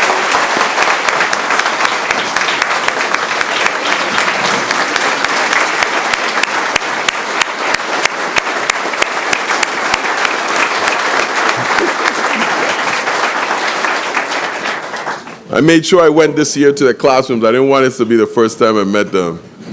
Now, it's not always easy to do the work that you do.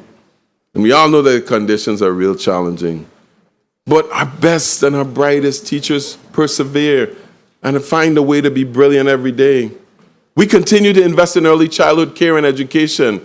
Projects under Head Start program backed by $42 million in disaster recovery grant are advancing consistently. In 2023, 6 locations, Anna's Hope, Concordia, Bolongo, Limburg Bay, Minetta Mitchell, and Cruz Bay concluded solicitations with work commencing in August.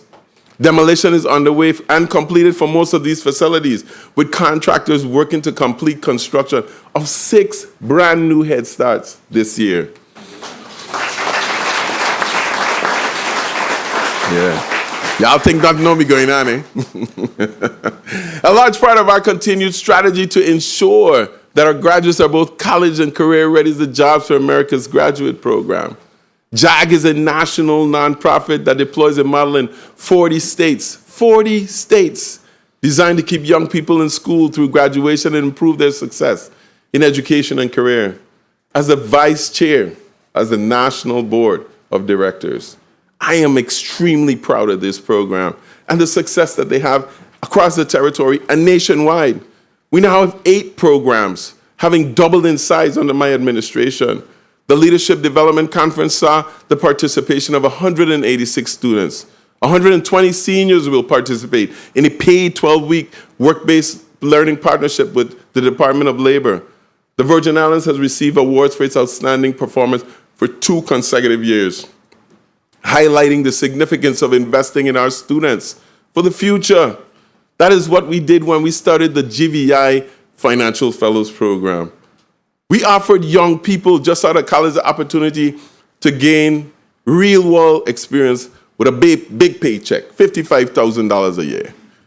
This is a paid 2-year internship in the government of the Virgin Islands.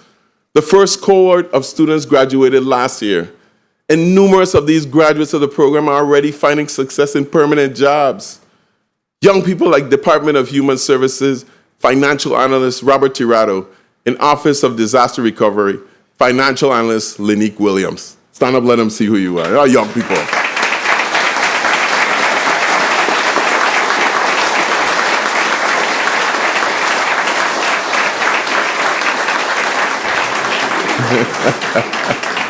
You have to invest to get returns. After years of people complaining about the drained brain, you see our young people shining. We want to ensure that our students receive a strong start from birth all the way through their public education journey and ready for the world. If there's one thing I am passionate about, you know, is reading.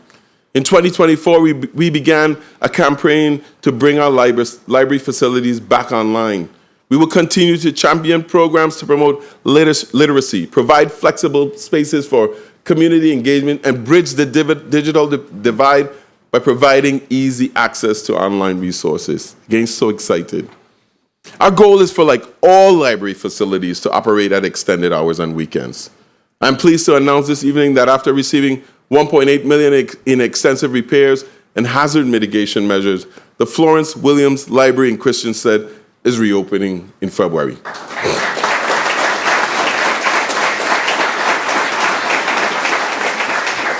To add, the Atlee McFarland Peterson Library in Frederiksted will be open at the end of this year. On St. John, we saw the hiring of new staff and the opening of the Elaine Ione Sprout Public Library. The Turnbull Library closed in August to undergo extensive renovation work, but it too will be open later this year. Now, I had the pleasure of dining with the auction winner in support of St. Croix's Children Museum this past December. And I was sitting there during our dinner. I was introduced to DPNR's newest initiative, and it's called Hoopla. Hoopla is set to launch next month grandly. What is Hoopla?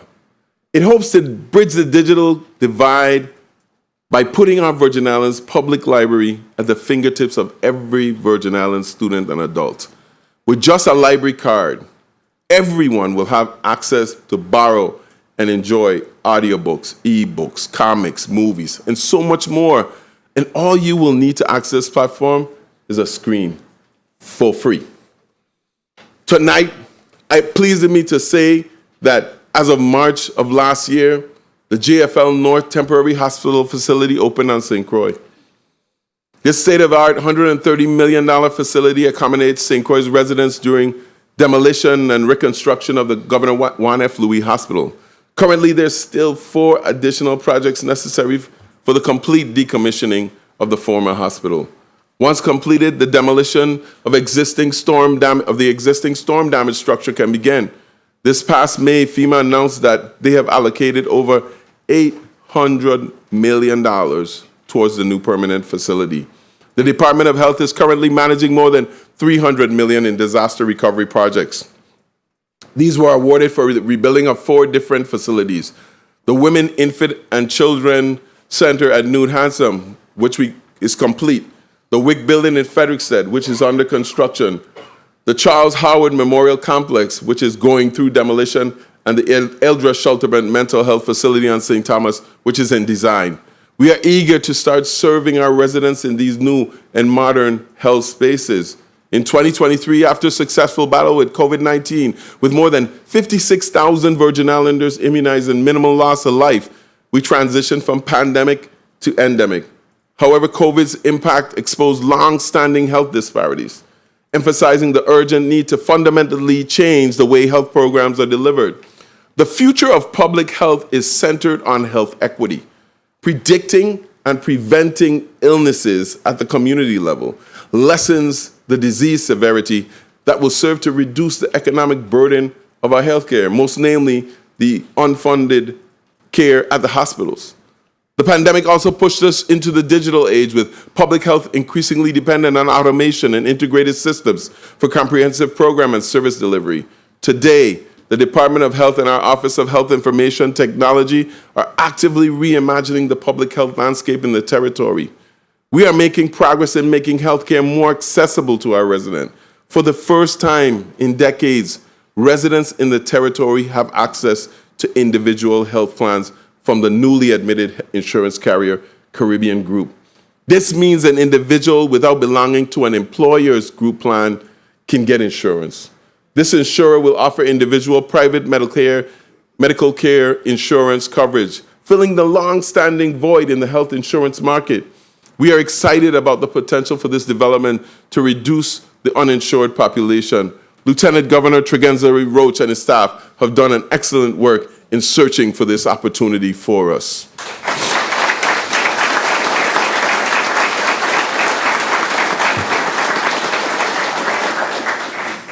The country continues to grapple with a mental health crisis exacerbated by the isolation, fears, and uncertainties resulting from the pandemic. This crisis affects us all our generations, but has been especially devastating to our young people. Last year, the Department of Health stepped up its effort to address mental health concerns in the territory.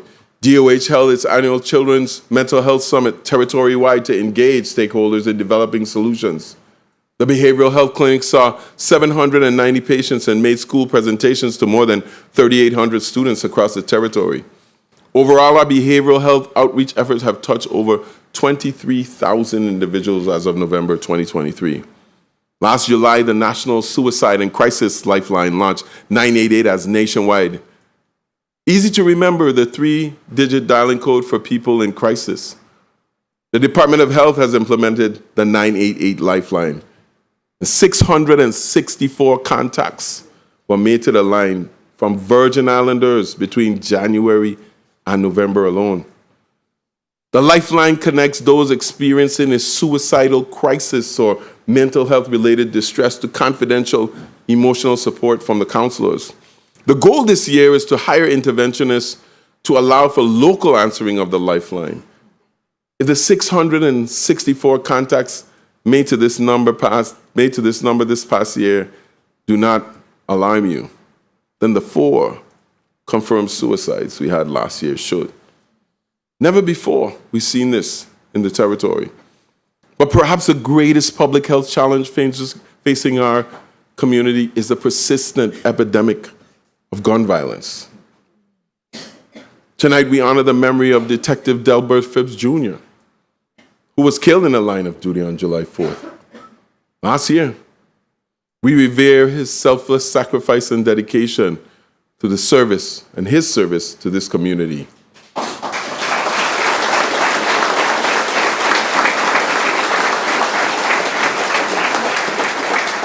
Likewise, we commend all those men and women who have chosen a career in law enforcement and conduct themselves with competence and professionalism. Last year, we added another 37 officers to their rank. We are grateful for your heroism as you keep the peace and protect our community. Gun violence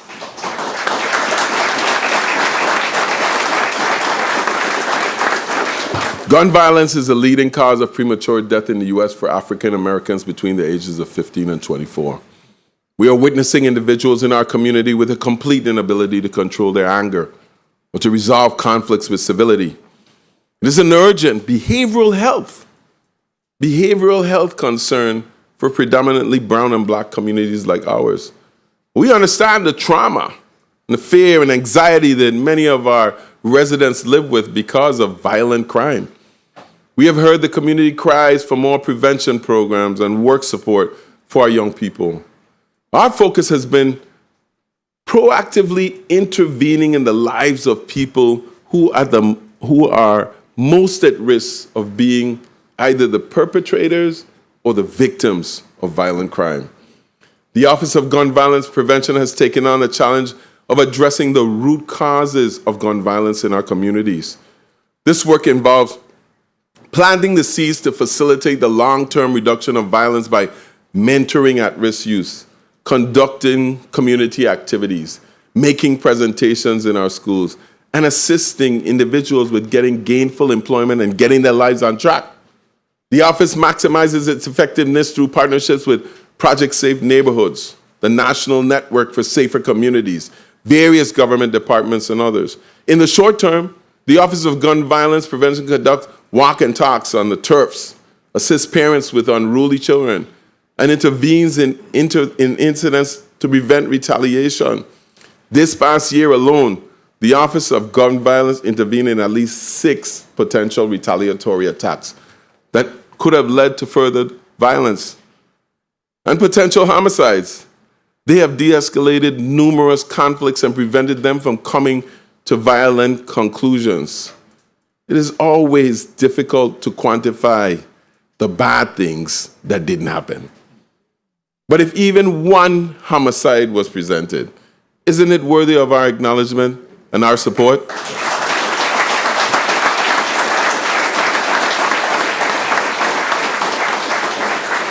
Our Virgin Islands Police Department has been making substantial strides in its crime-fighting capacity. Thanks to a measure sponsored by Senator Diane Capehart and passed by this body, we will be developing a real-time crime center to monitor our growing network of closed-circuit surveillance cameras. The use of technology and camera system has played an integral role in over 30 cases in the Virgin Islands, leading to arrests and closing vehicle accident investigations. Contracts are in place to add additional cameras to our schools, our roadways, our recreational parks to protect our people. We also added assets on the marine front with the purchase of 2 Renegade Go-Fast vessels that have been in operation in St. Croix since July. The St. Thomas unit's build-out is scheduled for completion in May. Through the assistance of our delegate to Congress, Stacey Plaskett, the VIPD has received an additional $4 million congressional appropriation for the purchase of 3 more of these Go-Fast vessels, 1 for each island. As our marine industry grows,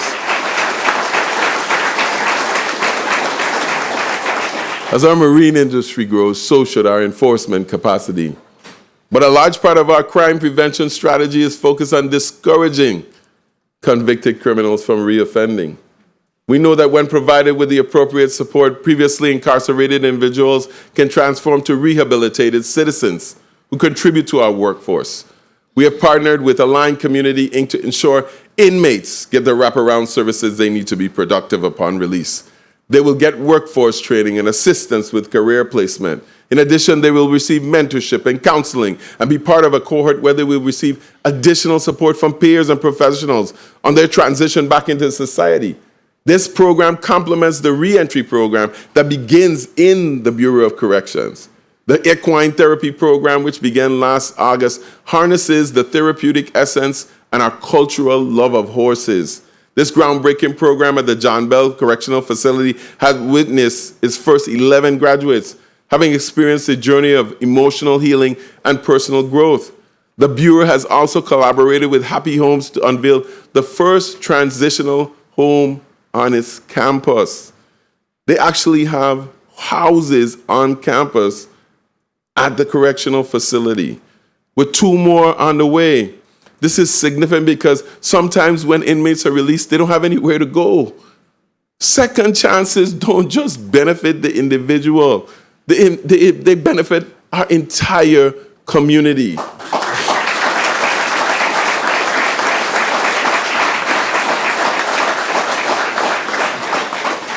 We all know when the mainland sneezes, the territories catch the cold. The economic and social issues plaguing the continental United States are slowly creeping their way into the territory. Our Department of Justice has tirelessly confronted many of these issues through vigorous prosecution. Although the fight against human trafficking, sexual abuse, the proliferation of opioid abuse, and tax evasion continues, the Department of Justice has demonstrated that it is up to the task. Through its effort, the Department of Justice has secured more than $1 million in opioid settlements and judgments to combat this growing epidemic. This will be administered through the Department of Health. The national opioid epidemic that started in the late 90s is now an active problem in this territory. Fentanyl, a synthetic opioid that is up to 50 times stronger than heroin and 100 times stronger than morphine, is a major contributor to fatal overdoses in the U.S. Unfortunately, it is now here in the territory. Last year, there were 3 confirmed deaths due to fentanyl overdoses. 3 deaths are 3 too many. This month, the Division of Behavioral Health hosted a planning meeting for a territory-wide opioid overdose prevention task force to center community engagement and address this growing crisis. I urge each of you and our entire community to get educated on the dangers and actively discourage our family and friends from abusing fentanyl and other opioids. We must not shy away from the ugliest parts of our community, but instead be resolute in our efforts to address them head on. Human trafficking and sexual abuse are real and present threats to our community. The territory has now received settlement funds resulting from human trafficking litigation, including proceeds from the sale of Great St. James, Little St. James, and other direct funds. These settlement funds include $20 million to support services to vulnerable, disenfranchised individuals and community organizations to address social ills, including sex trafficking, human trafficking, mental health initiatives, domestic violence, and poverty. An additional $25 million will supplement prosecution and enforcement measures within the territory. $15 million more will be allocated to mental health services. Last August, legislation strengthening support for human trafficking victims, including mandatory reporting requirements, was forwarded to the 35th Legislature for action. The proposed legislation recognizes and allocates an additional $11 million specifically to be used to combat human trafficking in the territory. Tonight, I implore this body to act on this legislation. The rollout of legalized cannabis industry in the Virgin Islands continues to make progress.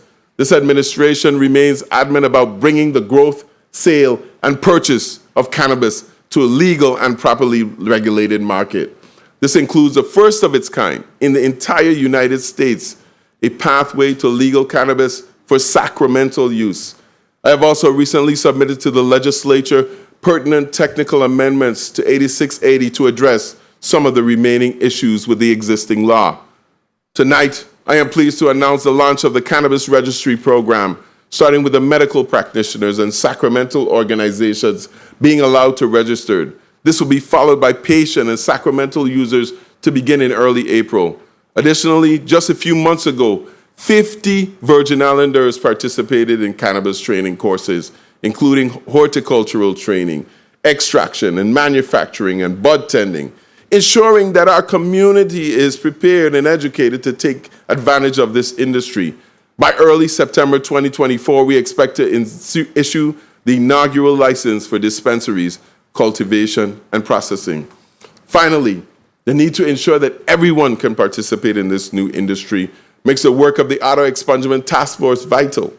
The task force has been assembled and is working meticulously to expunge the criminal records of those who were previously convicted of simple possession and other related marijuana statutes.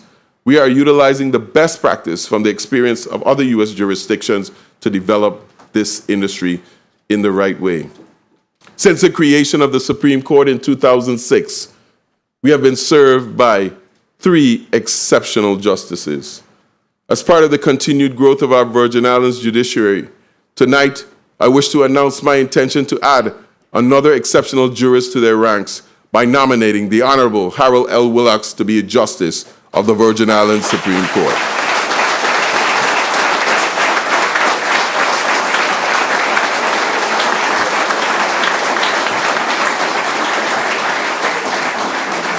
Judge Willocks is no stranger to the bench and the judicial community after serving more than 2 terms as a judge in the Superior Court. His prior public service includes previously serving as the presiding judge of the Superior Court, chief public defender, and assistant attorney general. Judge Willocks is a consummate public servant, published author, and son of the soil. I'm confident that he will be a wonderful addition to the Supreme Court as an astute and deliberative justice.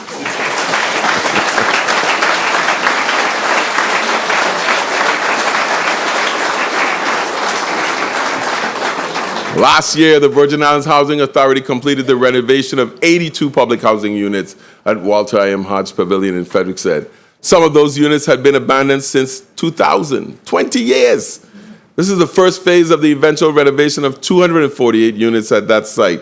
The total project represents over $116 million being invested in upgrading affordable housing in Frederiksted. Large infrastructure projects like these are important drivers of our economy. Not only does it provide much needed affordable housing in the territory, but it also provides substantial employment for our people. People like Jose Solis, a laborer, and Billy Navarro, a laborer now apprentice as heavy equipment mechanic. Both are residents of this community and both are employed by the prime contractor, J. Benton Construction.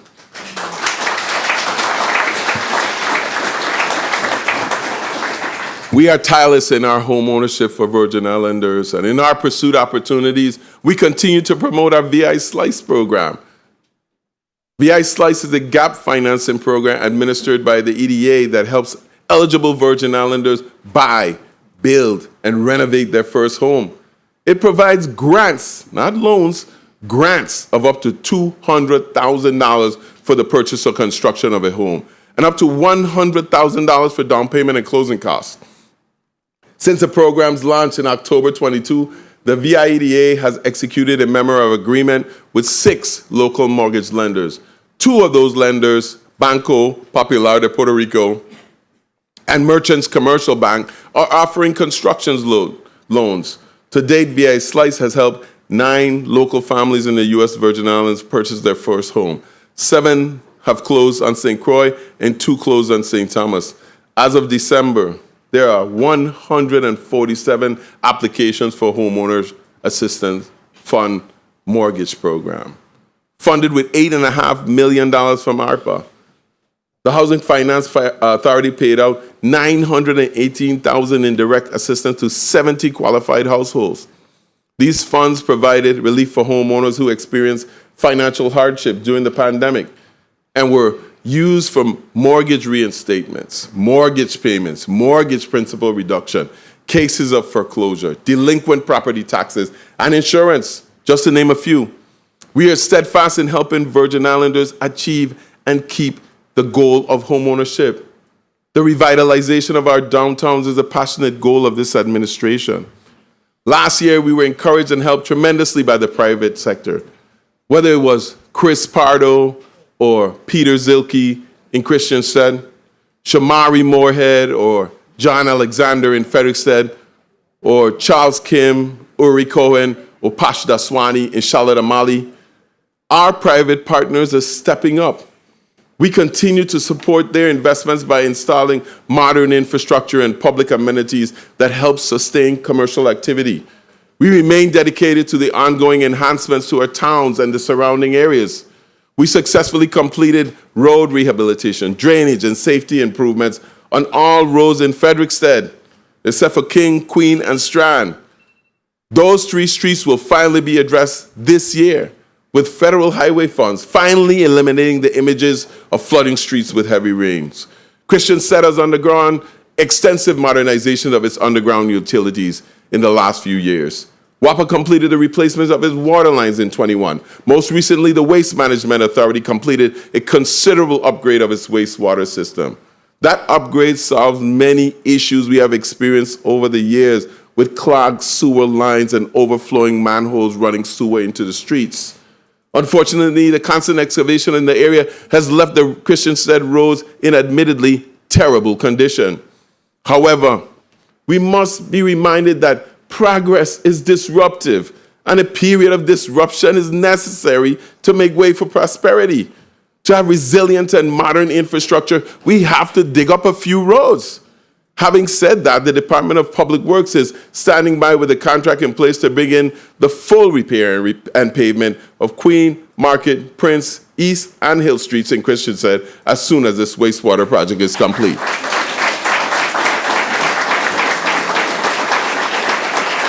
In Charlotte Amalia, another long-standing project is coming to fruition. The overall design for Veterans Drive 2A is in final design review stages by the Federal Highway Administration. As a 2022 Department of Transportation RAISE grant, this project is one of 42 projects nationwide selected to expedite processing to ensure that the notice to proceed occurs this year. That's the highway that comes around the legislature and connects to Veterans Drive. Now, it has been a consensus for quite some time that the key to restoring our vitality to our downtowns is to restore residential living to the towns, truly creating live, work, and play spaces. Unfortunately, many of the residential structures within our towns that formerly housed some of our founding and most prominent families are now abandoned and dilapidated. While there is a shortage of properties available for home buyers and renters, we have hundreds of homes across the territory sitting in disrepair, some admittedly beyond the point of repair. If we can successfully address those properties that are being neglected, it will not only remedy the blighted condition of our towns and our neighborhoods, but it would also help reduce the cost of residential rental rates throughout the territory. That is why, earlier today, my office submitted to this body the Brian Roach administration proposal for addressing abandoned and derelict buildings in our towns and neighborhoods.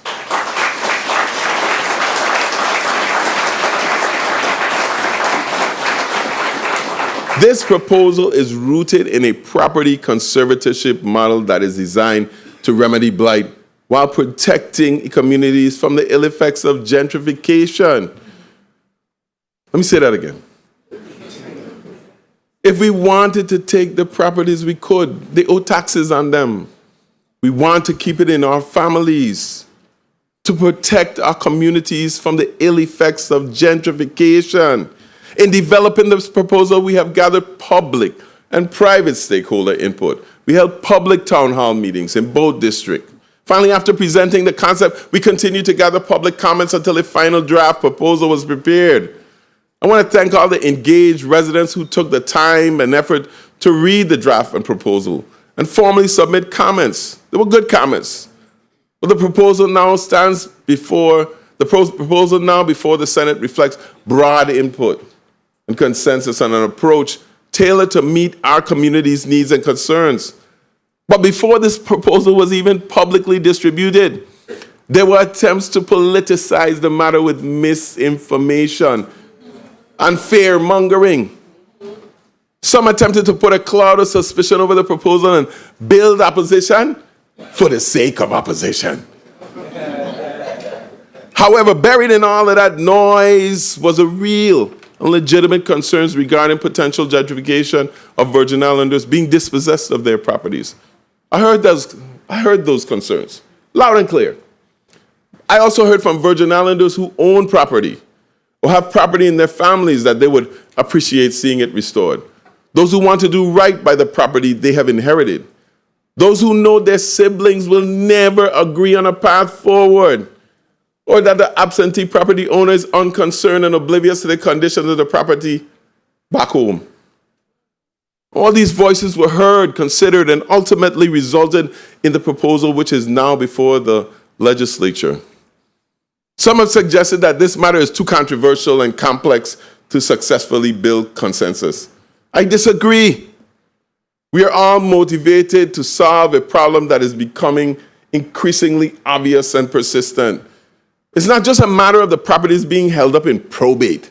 Even when ownership is free and clear, we have property owners who are unable or unwilling to prevent their properties from falling into disrepair. We must find a way to help those property owners help themselves. Nothing is too complicated, it's so complicated that cannot be simplified by hard work. The Honorable Vern Hart said it, and I believe it. So senators, let's get to work on solving the problem of abandoned and neglected derelict buildings in our towns and in our neighborhoods.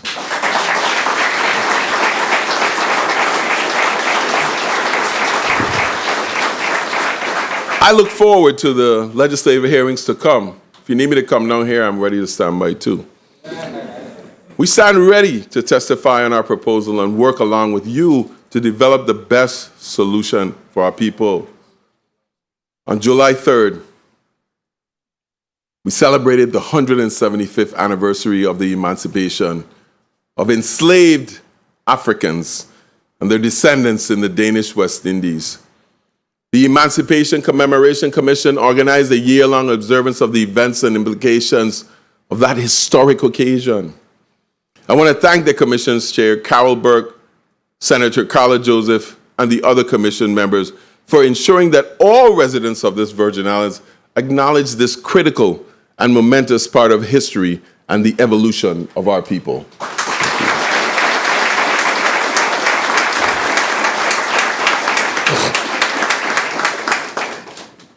We have certainly come a long way since 1848.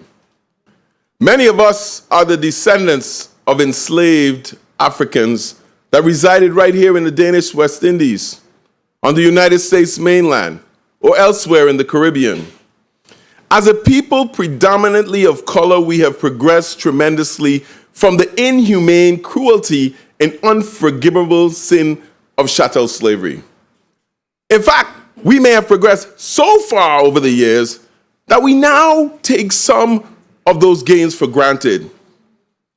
There was a time in these islands when education opportunities for people of color were limited. That is why I am worried that our residents are not capitalizing on the opportunity for a free college education being provided at the University of the Virgin Islands. There was a time when people of color did not own property.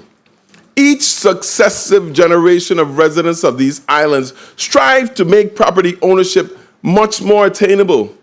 That is why it is heartbreaking to see some property owners demonstrate an absence of pride by allowing their properties to become overgrown or filled with trash. There was a time when our ancestors were not valued. That is why I'm concerned that we associate with and enable violent criminals who similarly place little value on life. There was a time when we did not have the right to elect our leaders. They were selected for us. So I have grown uneasy that too many of us enjoy the spectacle of politics, but never personally get involved in making this community better for ourselves and our neighbors.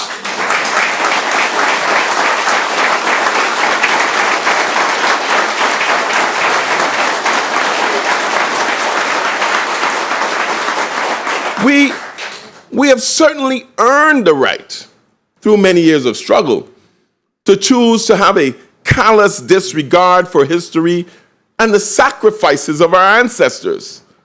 But I think we all know that if that becomes our collective choice, then it doesn't bode well for our future. The government certainly has a role to play.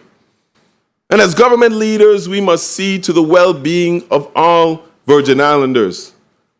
But that does not absolve us from doing our part as individuals.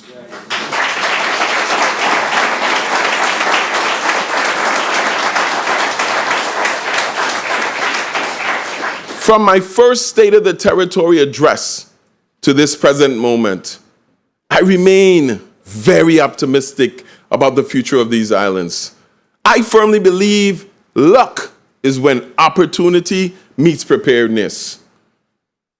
Over the last few years, our preparedness has met the opportunities, leading us to positive outcomes and benefits. And while we are making great progress in keeping the promises we've made to the people of the Virgin Islands, we are still constrained by our resources. As a result, that progress has required difficult decisions.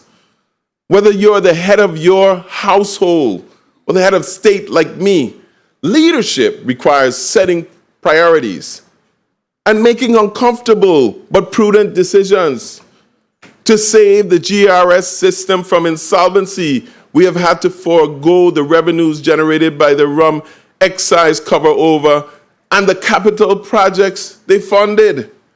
To keep the cost of electricity manageable, we had to forego additional road repairs. To catch up on the backlog of income tax refunds, we have had to live with a less than ideal budget for facility maintenance. However, through those sacrifices,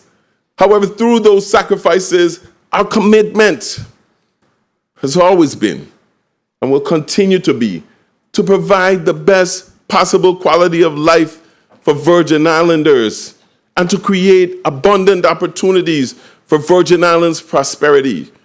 Senators, we may not always see eye to eye, but I trust we share a common vision for our community. Let us work together to connect our people with opportunities that are being produced right here at home. Together, let's promote responsible citizenship, build stronger families, cultivate a thriving economy, and transform our infrastructure. Let us continue to be resolute in our pursuit of progress for this territory, moving forward one step at a time. God bless you, and God bless the Virgin Islands. Love you.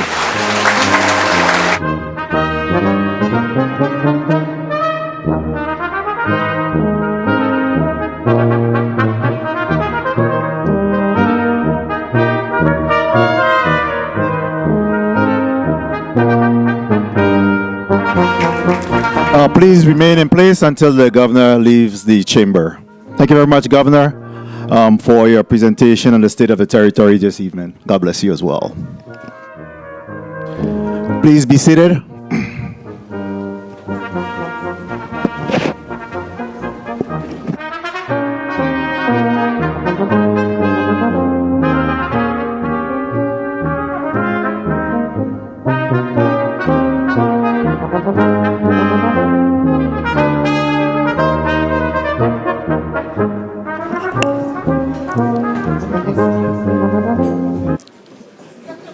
Please we recognize the departure of Lieutenant Governor Tregenza Roach. Thank you, Lieutenant Governor. Have a good night.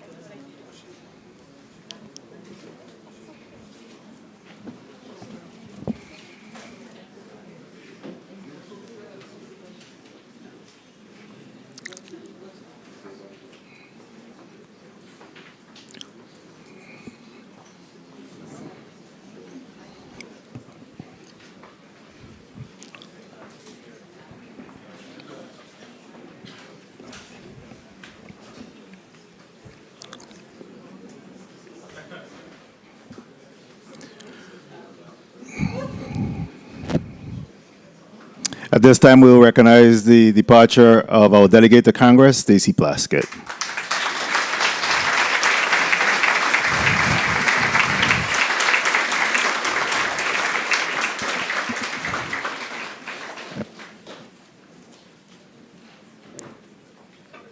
Judiciary, you ready? You ready? Chief Justice? And you could lead the judiciary at this time out. Thank you. Good evening.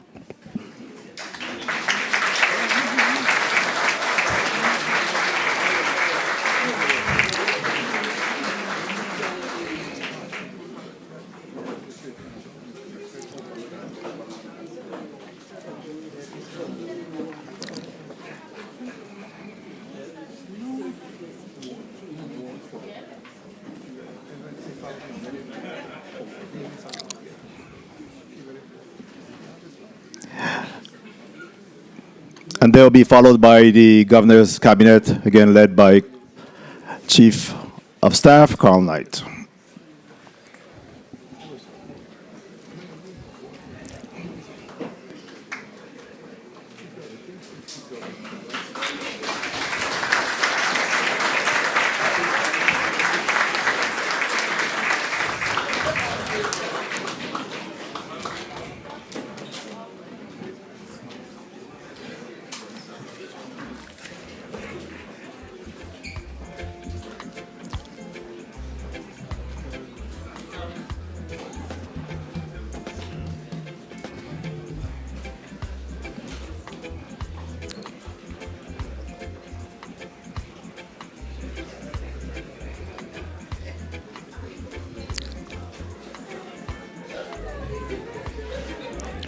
Pastor, Reverend, you can leave as well as our teachers of the year.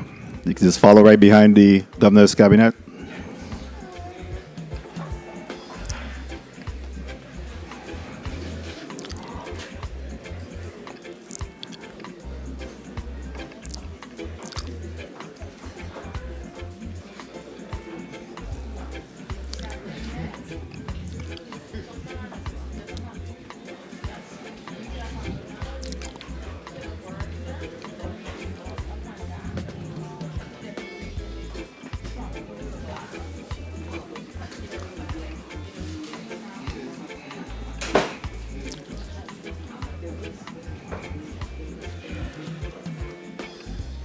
All semi-autonomous, autonomous agencies, have a good evening.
At this time, the session of January 22nd, 2024 is hereby adjourned. God bless each and every one of you, and the media, the rest of the audience can stand by. You'll certainly have the response by our legislators momentarily.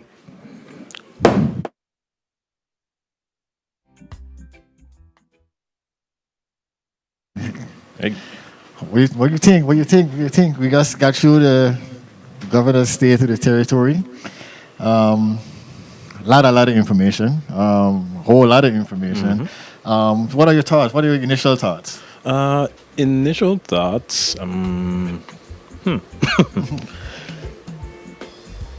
Well, we did hear this seemed to be very heavy on the state of our economy. I think we were seeing so much things about numbers. We were seeing finances. This seemed to have been much heavier on the economy than what I believe it was last year. I know last year what it was like, hey, we have the money. This is always, this is what it is. And I'm thinking now it's, here's money. This is how we're going to use it. This is how we're going to spend it. So it did seem very, very heavy on the economy. Maybe not to say less focus on other things, but I'd say the number one thing that I got out of this is that, this is the economy and we're going to be a little, we're focusing on that. That's going to be our main thing that we're going to be doing. Agreed. Like I said, we have some other topics that I was expecting to hear. Definitely the finances. We just came out of our finance meeting on Friday. So I definitely was looking forward to that, obviously. Healthcare, we didn't hear. We heard about the hospital. We didn't get into deep as to where we are with that. Definitely roads, infrastructures. You mentioned some of the stuff on St. Croix with the lights and what's not. So it was good conversation, but to be we wanted to get more in depth into some of the stuff that we really actually going through, the water situation with the water. That's a major thing. Education as well, the curriculum and how we plan to deal with these kids where it is that they had the time off with the COVID and stuff like that. So very interesting conversations. I'm looking forward to hear where the senators are going to take it. And like I said, I know it's a lot of information, but we're going to query them and see, what's their thoughts as to well how the governor's speech was, what kind of grade people will definitely get. Yeah. What do you think? Yeah, I have similar thoughts. And like you did say, when it comes to things like state of the territory, this is it's a very broad thing. It's very broad. It's very extensive. So I think probably by design, we will not get to hear every single thing that we would expect to hear. Exactly. I mean, we're going to probably highlight what we believe is the most important thing. Maybe if, put ourselves in the governor's shoes, we cannot highlight every single thing. And it's a big government. Yeah, it's a huge government. Right. It's a lot is going on in this government. Right. So yeah, I would say, hey, we cannot expect you to talk about every single thing that is. That's unheard of, right? Yeah, exactly. that's unheard of. That's never going to happen. Right. But we know that there are the major concerns of this government. Major things all over the place. So. I think we all know what we want to hear, and I would like to hear what the senators would say about what. They also have a responsibility. Yes, they have their responsibility as our legislators. The different committees have to deal with what they have to deal with, okay, based on his speech. So a lot of that we want to get into with them as the future plans, especially in the next year. The state of the territory is annually. Yes. You understand? So we went through the list of last year to see what it is he spoke about. We went through this one, and there's a big difference in tone. Like I said, we mentioned before. This one is more about what we're doing with this money, with the KSB, and like I said, from just listening to his speech, we're talking about billions and billions of dollars. Billions and billions of dollars. So we're looking forward to new schools. We're looking forward to the completion of our hospitals. All of these things that we're looking forward to. But I know we're on the way. We're on the right path to getting there with the KSB. Sometimes it feels a little slow coming from the government with the KSB, but we both work for them. We both understand what that process is and what's not. So, but it's good information for you to have the discussion about with the KSB. I didn't see the protest if they were still outside. I would like to get some of the reactions from them as well as to where it is that they was focused on, where it is they were looking for as well. But so far, like I say, I give him a big maybe. I think I wanted to get some more impact about what it is you were saying, but so far, we'll listen to the senators and see how they react to some of his comments and some of what it is he have to say for the state of the territory. Yes, I think I would probably rate similarly because once again we do expect to hear specific things. I guess all of the things that are particularly plaguing us in the Virgin Islands, we're expecting to hear things about, economy, education, tourism. That's all the things that I think we expect to hear about. But maybe the things that we probably wouldn't expect to hear about, we would want to hear about those things as well, because once again, it's a huge government. It's a very broad government. There's so many little pieces that come together to make this government. So It's always good to get that entire piece. Right, right. Also, one of the things that I was looking forward to hear was also the slice program, and it seems to be moving, but seems to be moving slow. You know, I think we only got X amount of I think maybe 9 families that invested in that. Which, like I said, I would like to hear maybe 90 or maybe 100 people buying into that program, with the case be. So looking forward to hear from that as well. That's a way for us to get a piece of the rock, with the case be. We're working for the government. We don't put in X amount a year. We could look forward to that, especially this generation. Like we spoke about earlier. Yes. Our parents, their generation was completely different compared to what it is that we have now. You know what I mean? You could have probably get a house and a piece of land back then for maybe $20,000-$30,000. Yes, and like we spoke about earlier, I remember one time I was, I'm ironing my clothes for work. I live in a house that was built in, I think, 1974. I was ironing my clothes for work. I found the old loan documents that my grandparents signed to get the house that I live in.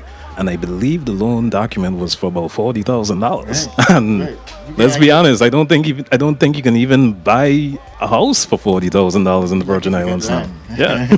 Especially on St. Thomas. You're lucky if you get land for $40,000. So these type of conversations we definitely I've been looking for, empowering us as young entrepreneurs and young workers for the government as well. So we could get a piece of the pie, so we could get a little more ownership of what the case be. We obviously don't want to be renting for the rest of our lives and whatnot. So I think I said, all of us have that generational where probably just passed on. So some of us have to fend and look for it, what the case be. So like I said, I'm interested in listening to the senators and query with them and to see where it is, what angle they see fit. Yes. Yeah. And so good talking to you, Jamal. You too. And right now, are we going to take you back to the Africa? Africa, are you ready?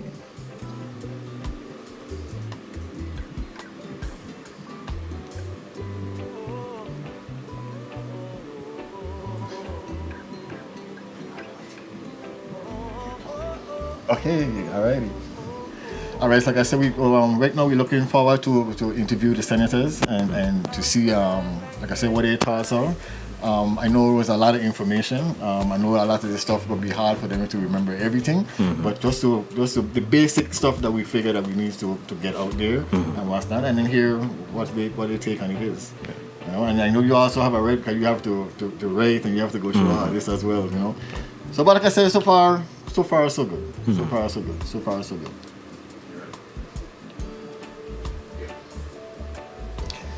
Right now, we'll take you over to Africa.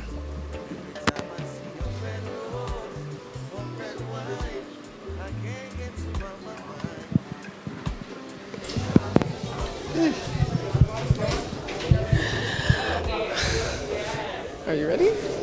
Okay. I'm Africa Harrigan for Legit TV. Currently, Governor Albert Bryan just delivered the 2024 State of the Territory Address. As you know, the State of the Territory Address is mandated by the Revised Organic Act of 1954. Right now, Legit TV is transitioning from the State of the Territory, and we're transitioning into the Senate reactions. Joining me is our Senate President, Senator Novell Francis Jr. How are you? I'm fine, thank you, Africa. How are you doing today? I'm doing very well. As part of the governor's speech, he spoke about inflation, the rising cost of interest rates, and he also talked about, the rising cost of goods and services as well.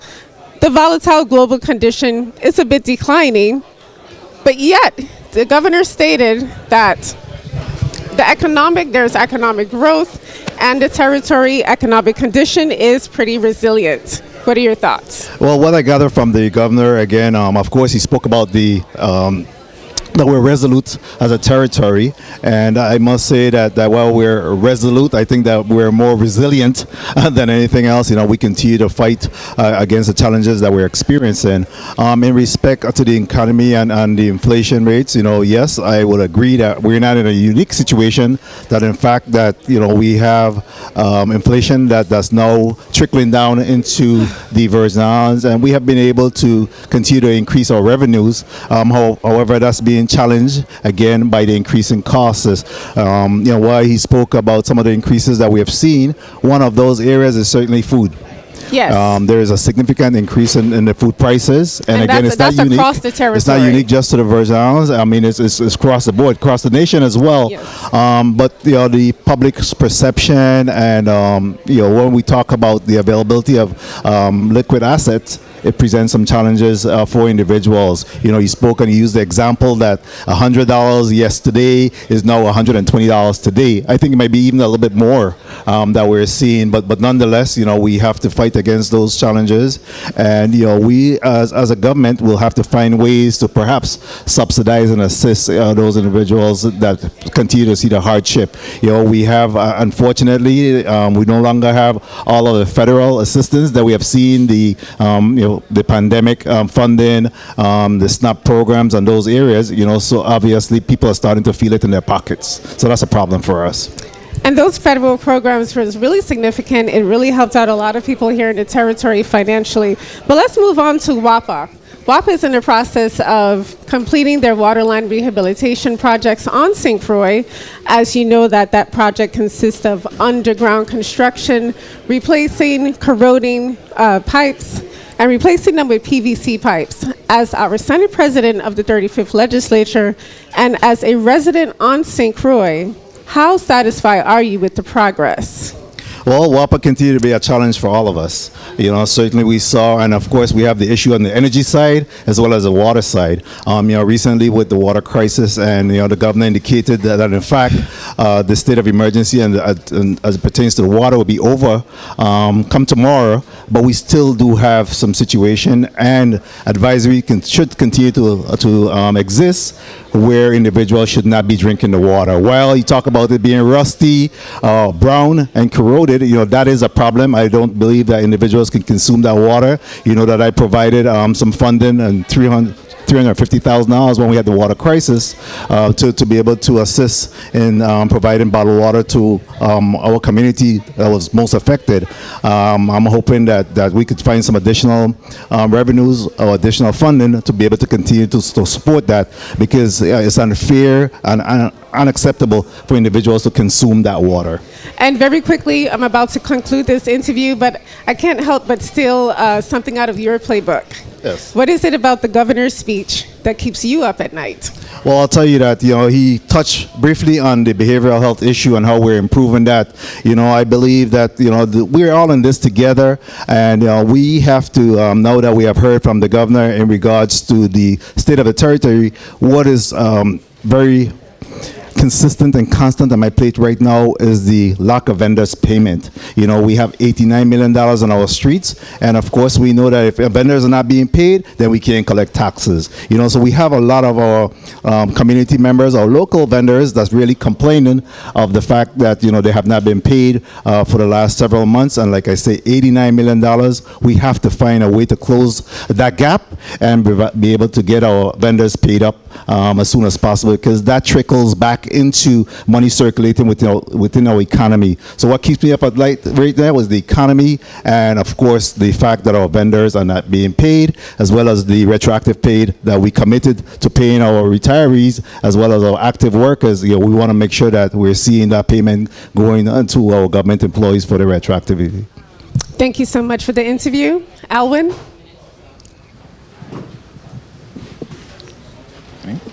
Thank you so much, Africa. This is Al Baptiste Jr. for Legit TV. I have sitting with me here, none other than the Vice President, Mr. Marvin Blyden. How are you doing? I'm blessed, Mr. Baptiste, and yourself? I'm good. So we just spent the last 2 hours listening to the governor's state of the territory. I know you're a veteran senator. You've been here a long time, so you've heard a lot of state of the territories. Yes, I have. So right now, the one thing that started out to me was the slice. That was, you know me, we had this conversation before about, you know, what we're doing with this federal money and how we going to spend it and what we're going to do. So what are your thoughts about his approach or his statements? Well, honestly, Alvin, I was honestly pretty disappointed. I would have loved to hear much more in respect not only to Slice, but home ownership opportunities for our people. Agreed. Because that's what it's all about. You know, he stated that we have assisted 9 individuals in becoming homeowners. Whereas we know, and I've been preaching from day one when it comes to home ownership opportunities, and we have the tax credit properties, Loveland, Bellevue, Calabash Boom. That's over 300 individuals who can become homeowners instantaneously. What I mean by that, when they sign up for these units, they was told, they signed, that they would have an opportunity to become a homeowner after 15 years. After 15 years. We must make these individuals whole. That's our responsibility as a government and as a people. Agreed. Home ownership is the most important investment anyone can make. Agreed. And we must. Agreed. We must make them whole. Now, why I say that? When it comes to home ownership and when it comes to these responsibilities, we know that most young people like yourself will never have an opportunity, especially in St. Thomas St. John district, to own a home. Right. There is not much land in this district. Right. And the average cost right now to build a house in this district is between 600 and change and up, as we know. And a government salary? Wow. So we have an opportunity to really, really help our people. Right. It's about a quality of life. Right. We need to roll up our sleeves, pull up our jockstrap, and get to work on behalf of our people. Agreed. We don't have a choice. When OLB and them back in the day did what they did for our people, many of our elders and our parents in Tutu and elsewhere, and gave them opportunities, Right. they were better as a result of that. Right. So why can't we do the same thing? We must. Right. And I look forward to working with the disaster recovery, Ms. William Octolin, Right. and others to see how we can make this happen, because I have had a discussion with her, and I look forward to having a discussion along with my colleagues to assure that we do our part. If that's the last thing we do, we must assist our people. One of the good things that he also mentioned was the Walter Hodge Pavilion. So that Yes. was 200 and something rooms with a KSP. So that for sure was a blessing in the housing part. Definitely, so we have to look forward for the same on St. Thomas. Definitely, that's an affordable housing sector, which is great also because everyone does not want to be a homeowner, but at the same time, they deserve to have affordable housing that's as nice as those with all the amenities that is afforded to them. And I was very happy for them, but at the same time, each of those units costs 700 plus per unit. Right. So as the governor stated, though, construction is one of the biggest challenge we have in terms of cost and inflation. You know, so it's important that we take advantage of these federal funds and utilize them in the best way possible on behalf of our people, because that's who it's about and that's what it's about. That's right. And I look forward again to working with my colleagues and assuring that we do what is necessary to increase and improve the quality of life, because that's what it's all about. Thank you, Senator. Appreciate you for sitting with me. Thank you for so the much. time. Appreciate right it. now, we'll take you back to Africa. Thank you, Alwyn. Joining me is our Senator Carla Joseph. How are you? I am wonderful, Africa. How are you doing this evening? I'm doing pretty fantastic. Thank you for asking. What are your thoughts on the governor's speech? I thought he was charismatically passionate in his presentation. He was very upbeat and optimistic in what his administration has done and working with the 35th legislature. So, but we have, as he indicated, and we already know this, that we have a lot of work, more work to do, serious work to do and get accomplished on behalf of the people of the Virgin Islands. In the governor's speech, he mentioned that $1.5 million was allocated to the St. Croix Cricket Association. However, to build facilities. And 1.5 to the St. Thomas Cricket, St. Thomas, that's right, the Cricket St. Thomas Cricket Association. Just a Association. minor correction, which No Island problem. District. And it's to build facilities in the state Nazareth. However, the horse racing industry has very, very slow progression. What are your thoughts on that? Well, the horse racing industry in the St. Thomas district is really up and running. It's going to be almost a year in March that the groundbreaking took place at the Clinton E. Phipps racetrack.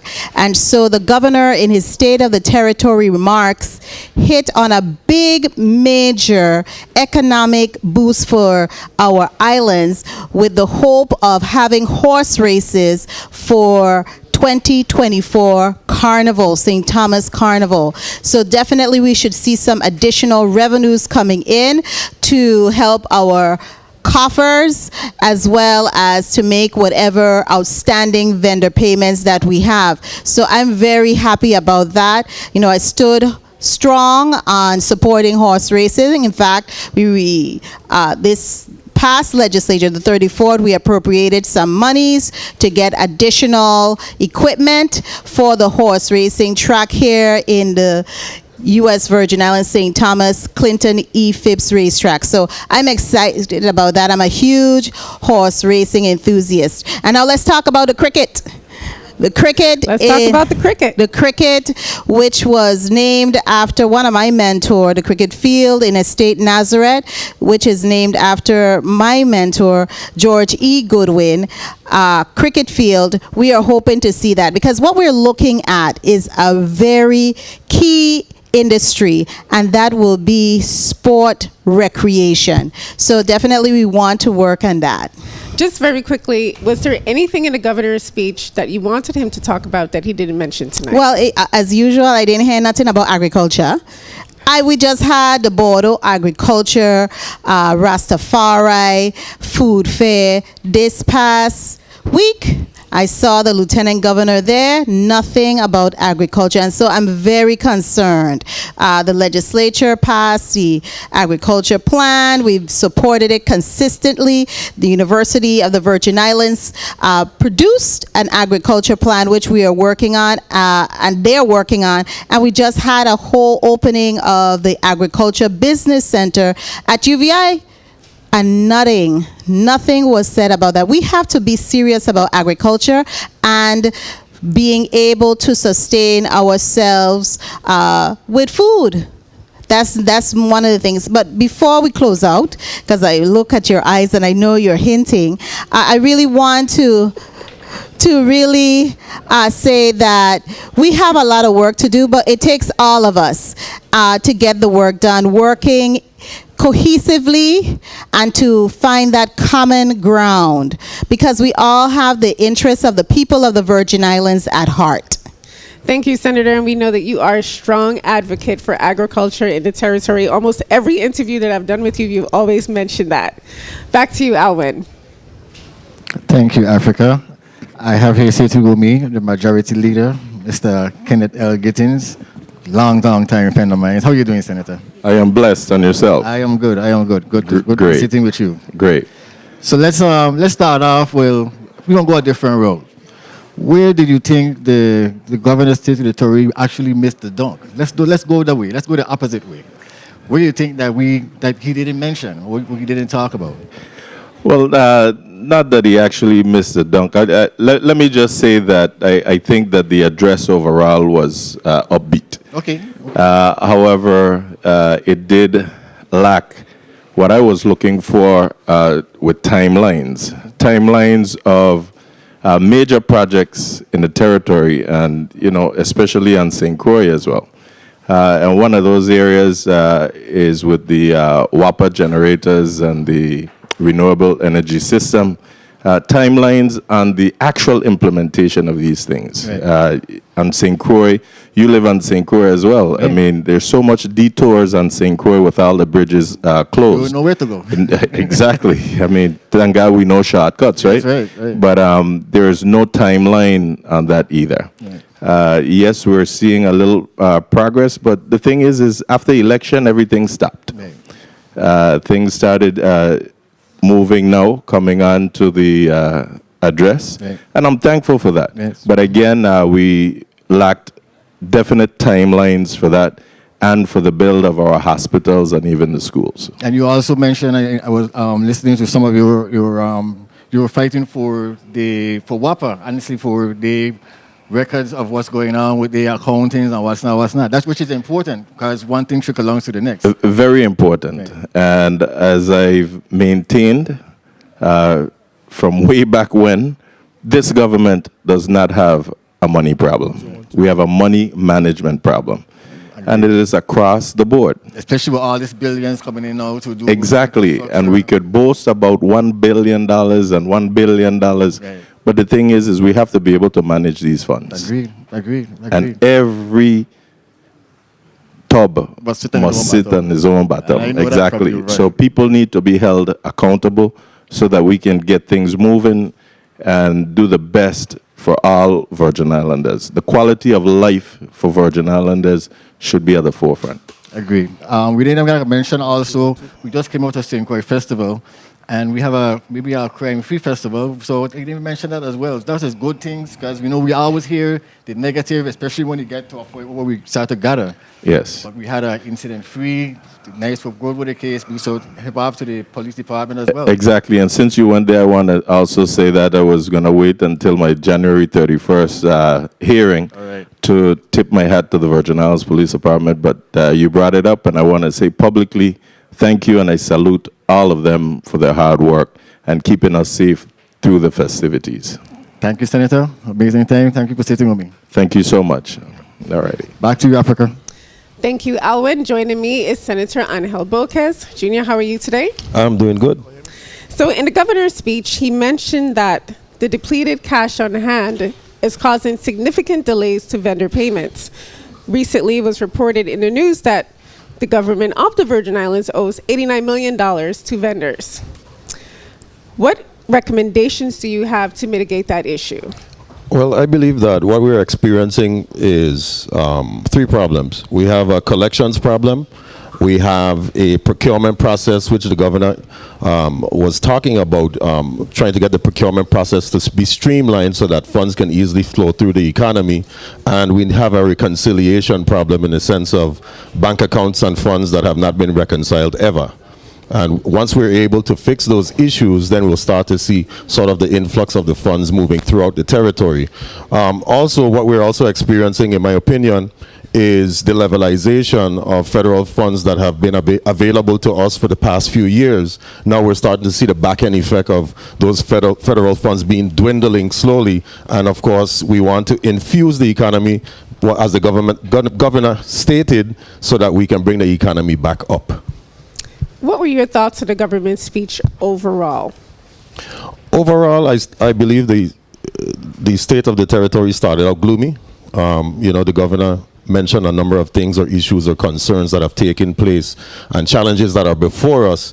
But he started to build up momentum on all the other things that have been accomplished and other initiatives that he would like to implement in order to help the economy get back up to where we need it to be as well. In addition to the vendor payments and other challenges facing the territory, our fiscal challenges, was there anything in the governor's speech that you would have liked him to mention tonight? I don't believe he mentioned St. John enough. Yes, we had the school, but St. John is facing a number of issues to include our clinic, roads, a number of issues with repairs to some damaged government facilities that were not mentioned. So I really wish he needs to look at that. His administration needs to look at what we can do for St. John as well. He mentioned St. Thomas and St. Croix throughout his state of territory address, but only mentioned the school and St. John. what specific issues on St. John were you looking forward to hearing him speak about tonight? Well, there's a number of issues. Like I just mentioned, we have the department, the fire department. We need to fix our building there. Human services needs repair. BMV is in a trailer. We need to fix that. Yes, we got the tennis court and the basketball court, but you know, we need government agencies to operate at optimal levels on the island of St. John. Yes, e-government helps because people don't have to necessarily catch the boat in some cases, but we really need to take a hard look at the infrastructure of St. John. St. John is the jewel of the Caribbean, of the Virgin Islands in the sense of tourism. We generate more by GDP from tourism on that small little island, and we should actually try to make sure that we have optimal progress on that island. Thank you, Senator Angel Boquez. You're definitely a strong advocate for St. John. Back to you, Alwyn. Thank you, Africa. I'm here sitting with the lovely, our delegate to conference, Ms. Stacy Plaskett. How are you doing this evening? I'm well. Thank you so much for giving me some time to talk with you this evening. I appreciate it. Thank you. Thank you for taking the time. Yes. So, the state of the territory. This is, how much time have you gone through the state of the territory? I've been through this a few times All now. right, I'm so realizing I'm getting to be one of the veterans here in the room. Yes. So what do you think? What do you think about his approach to this state of the territory compared to last year and past years? Sure. Well, I don't want to do comparisons of it, but I think that one of the things that our governor has that is very important is, as he said in the State of the Territory, that we are resolute, that he is very resolved about his plans and how he wants to move forward, pushing through obstacles and attempting to get to an achievement that he has outlined, whether that be through technology or that be related to reversing brain drain, bringing young people in. These are themes that you've heard throughout the various years that he's given his State of the Territory, and I think they speak to his vision and his plan. Okay, so especially for right now with disaster recovery. Sure. We have billions, literally billions coming into here. So I know as a Virgin Islander, sometimes we don't see it moving as fast as we would like to see it. True. We know it is moving. Well, you know, that's the thing that, one of the things that gave me a sense of pride in my own work and the work of my office was the amount of revenues that came from federal funding, came from the work of our office, whether it was to change the law so that we could receive exponential money through the recovery. The funding that we received through ARPA was really a line item that I wrote when I was on the Ways and Means Committee for us to get a disproportionate amount of funding for the size of our territory, as well as some of the other funding, whether that's FEMA or otherwise. I am concerned because, as the governor stated, there's over $8 billion which has been obligated thus far. Of that $8 billion that we have spent, $3.1 billion. Wow. That leaves 2/3 that has not been spent thus far. And of that $3.1 billion that's been spent, over $2 billion of that was in emergency funding that was utilized directly after the storm, and a large portion of that is administrative costs. So we've got to be able to begin to move this money not as obligated, but to actually be utilized. And then there's another $15 billion that is out there that is going to be used, whether it's for the schools or the hospitals, all of the other projects, changing our wastewater system, etc. We have got to find a $1.5 billion match to that money. And that's something that I know that our legislature has got to really dig into the numbers. I was grateful for the hearing on Friday, which really calls for accountability. And I'm grateful to the governor for also saying that we need to have a long-term cash management strategy. And I think that's something that's in all of government, both the legislature and the executive branch working together to resolve. Thank you so much for sitting with me. Thank you. Thank you, Senator. Thank you, Mr. Senator. Oh my gosh, I did Not a fun job, right? I'll take. Delegate to Congress. That's an honorable job. I'll stay in my lane, though. Thank you very much. Alrighty. Thank you. Back to you, Africa. Thank you, Alwyn, for that riveting interview. Joining me is Senator Diane Capehart. How are you tonight? I am doing well, and yourself? I'm doing very well. So recently, the governor signed into law the bill pertaining to the Real-Time Crime Center. Tell us about that. Yes, I'm very excited about it because this is a tool for the Virgin Islands Police Department. With modern technology, there's so many things happening to help the police officers of the territory have better equipped information on cameras, the license plate readers, different tools that all come together in one.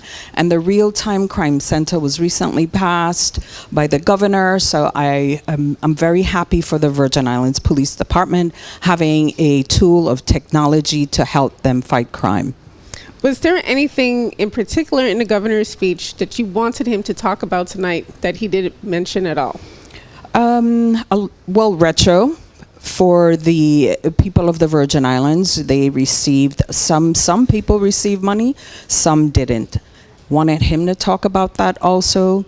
I wanted to hear more about, he did mention about behavioral health, and I've been advocating for a behavioral facility on both islands, just not one island, because after the natural disasters, COVID, we've had an increase of behavioral problems, and I want to see that we address homelessness. These are things that's happening. I'm happy to hear that he talked about the opioid, all the money that's coming to the territory. And speaking of the opioid, the governor stated that that is a rising crisis in the territory. Thus far, we've had about approximately 3 deaths.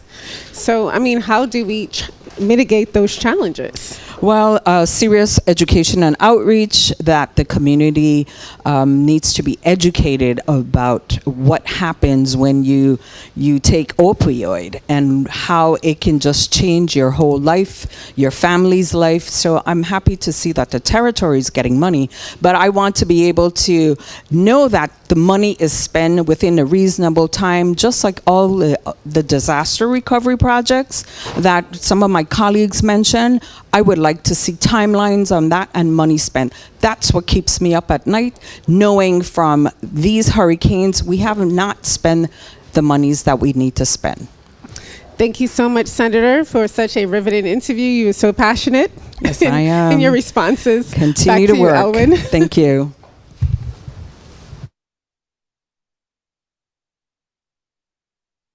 You have a little bit more time. How did you feel about the governor's speech overall? Well, I didn't fall asleep, that's for sure. He kept us on our feet. As I said, I wanted to hear more timelines. Some of the things I'm like, oh, well, I already heard this. You know, I just heard some new things with the opioid. A lot of things happening, like in the tourism industry. I'm happy to see there's been an increase of, passengers coming to the territory. I'm happy and speaking of that, let me just interject. The tourism industry is booming, especially the cruise ship industry in the Eastern Caribbean. There's been a lot more airport passengers coming into the territory, and there's been a rise on Airbnb, and the hotel occupancy rates have been pretty stable. What do you think is attracting visitors to the territory? Definitely, the Virgin Islands with our uniqueness of being the United States territory, that's one of the attractions. Of course, the summer all year round, the water, the great hospitality, the food, there are definitely things that attract people here to the Virgin Islands. It's just that we need to also make sure that we work on customer service, giving our passengers, our visitors, the whole experience of hospitality for the Virgin Islands. Thank you, Senator Diane Capehart. Back to you, Alwyn. Thank you, Africa. I am sitting here with the lovely, the finance chair, Donna Fett Gregory. How are you doing this evening? I am wonderful. I am a little warm, but I'm good. A little warm? Yes. I like warm. I don't like the cold, so I will be comfortable. Okay. So let's talk about the 2024 State of the Territory. My only question for you, we already had a meeting on Friday, so we went through this finances of where we at. Are you comfortable with where the governor touched on finances? Well, I'll tell you this. When we look back at the year 2023, and I say the year, I mean fiscal year 2023, we know that we didn't close fiscal year 2023 the way that we had projected. And of course, that has caused some challenges with our cash overall. But as we look to 2024, it is clear based on the current revenues, the revenues for FY 2024 to date in the first quarter are showing an uptick over the same time in FY 2023. However, it is important that the projects that the chief executive spoke about this evening, that those projects come to fruition. Right. Because as we worked on our 24 budget, we considered the revenues from those projects. I was very encouraged by the fact that we saw that there were a number of, there's an uptick in our building permits. So it means that we should see an uptick in our income taxes and an uptick in our gross receipts. Right. So that's encouraging. We should see an uptick in our corporate taxes. But we have to watch. We have to watch our revenues, and we have to watch our expenses. It is important that as leaders in the territory, we work together collectively to address these issues. Overall, one of the things that was important to me is the disaster recovery projects. We need to see that those disaster recovery projects really come to fruition. As we looked at FY 2023, those projects did not come to fruition as we thought they would. Right. And hence some of the reason why we're experiencing what we're experiencing now as it relates to cash flow. Of course, we know we had the hearing on Friday, and there was a lot of revelations. And I will say that, for me, it is important that we work collectively together. However, the Department of Finance and the Office of the Financial Team, let's just say the financial team of this territory, it is important that they show best effort, that they've done all in their power before we begin to deliberate on this matter. One of the things that's equally concerning to me is the fact that we have, based on the information they provided, some $77 million in federal funds that remain undrawn, that has been spent. So that is contributing to our cash flow issues. So they have to show an earnest effort that they're in fact working on those things, and they're making an earnest effort to ensure that they're shoring up our financial health in the territory. But we see that there's an uptick in the cruise ships coming to the territory.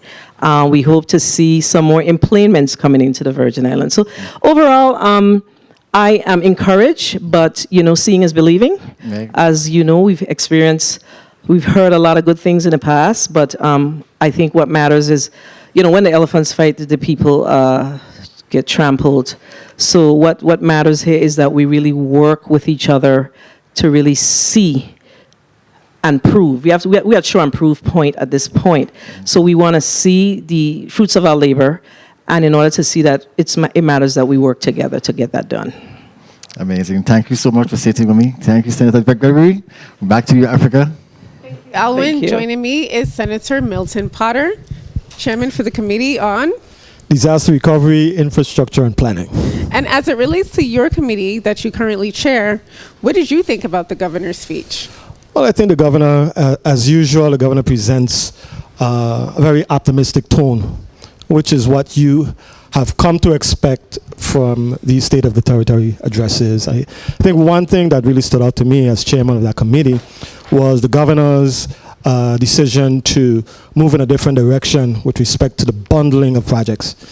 He indicated that he would be soliciting the services of a handful of mega contractors who will play an instrumental role in accelerating the rebuild project. That is something that I'm willing to be open-minded about. Definitely, I would want to delve in a little deeper as to how this would look, what steps in the process we would have to take.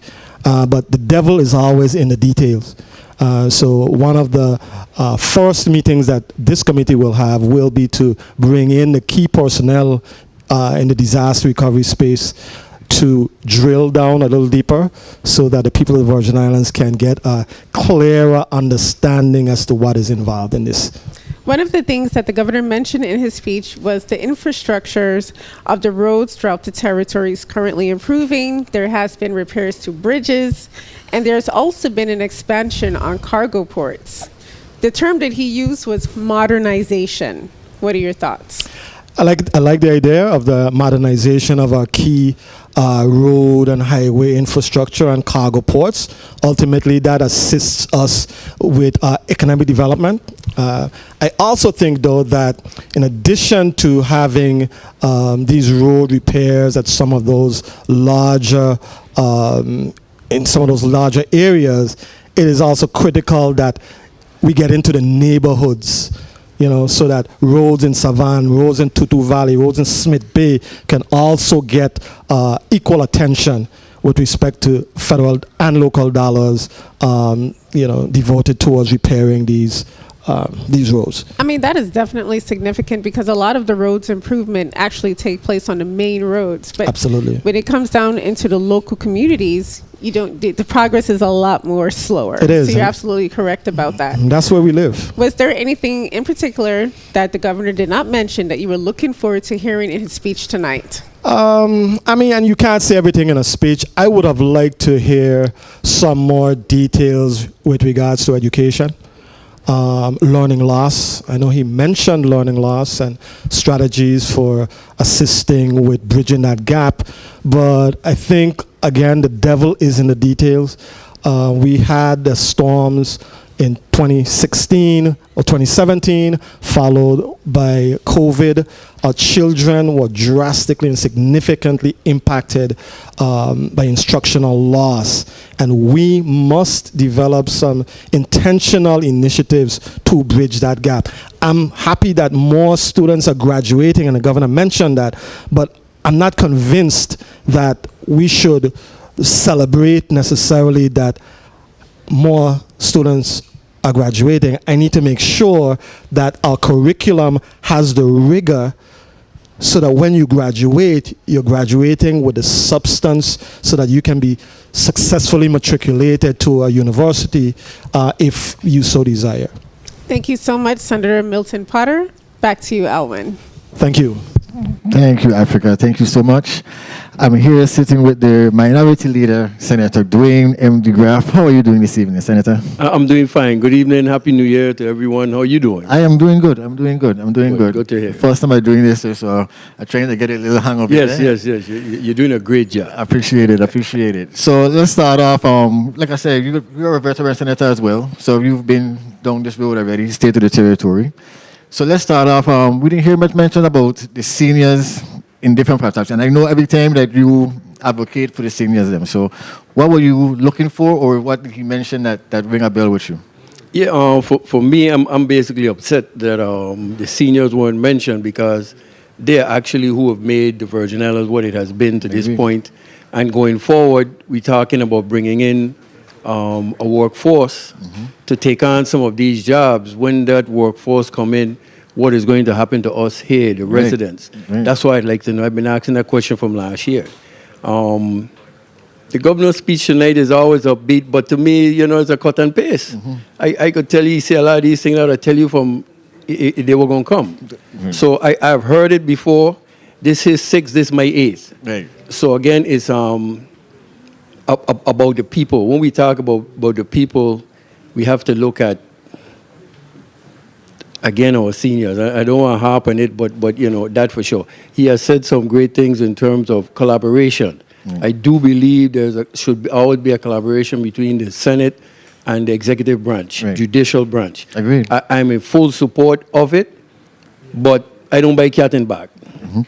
It's one thing if we had sit down here and listened to the governor for the first time and didn't have that meeting with the finance committee, with his finance committee on Friday, where they're saying we got 6 days of cash left. We got problems. We ain't drawing down millions of federal dollars. Very alarming. So to hear that meeting, I sat in that meeting 10 hours all day, and then to come here and then, hey, the country running good. Don't fool the people, man. I ain't into that. But we can work together and make things happen. Yeah, I think at this point, I think we need to change policies as well. I think we've been doing the same thing for too long. And so how do we fix that? How do we go about getting that conversation? So these things have been in the books, been in for 30, 40 years. So You know, like I say, it's not an easy job. I'm not going to say the governor or the administration has an easy job, but again, it's for us to work together. It's for us to take one thing at a time. You know, we always like everything that glitter. You know, you're going to bring in a bunch of people who going, hey, there's the best in this in the United States. They don't know a building, you know, they don't know how we do things here. The culture, right. And I think we tend to, and this is a prime opportunity now with the population going from 110 down to 89. So much people are going to influx the territory. That's scary. We have to address it. Agree. Thank you so much for It's speaking. always a pleasure to see you, man. Thank you, man. Thank you, bro. Thank you. Right now, so back to you, Africa. Thank you so much, Alwyn. Joining me is our Senator Samuel Carrion. How are you tonight? Good.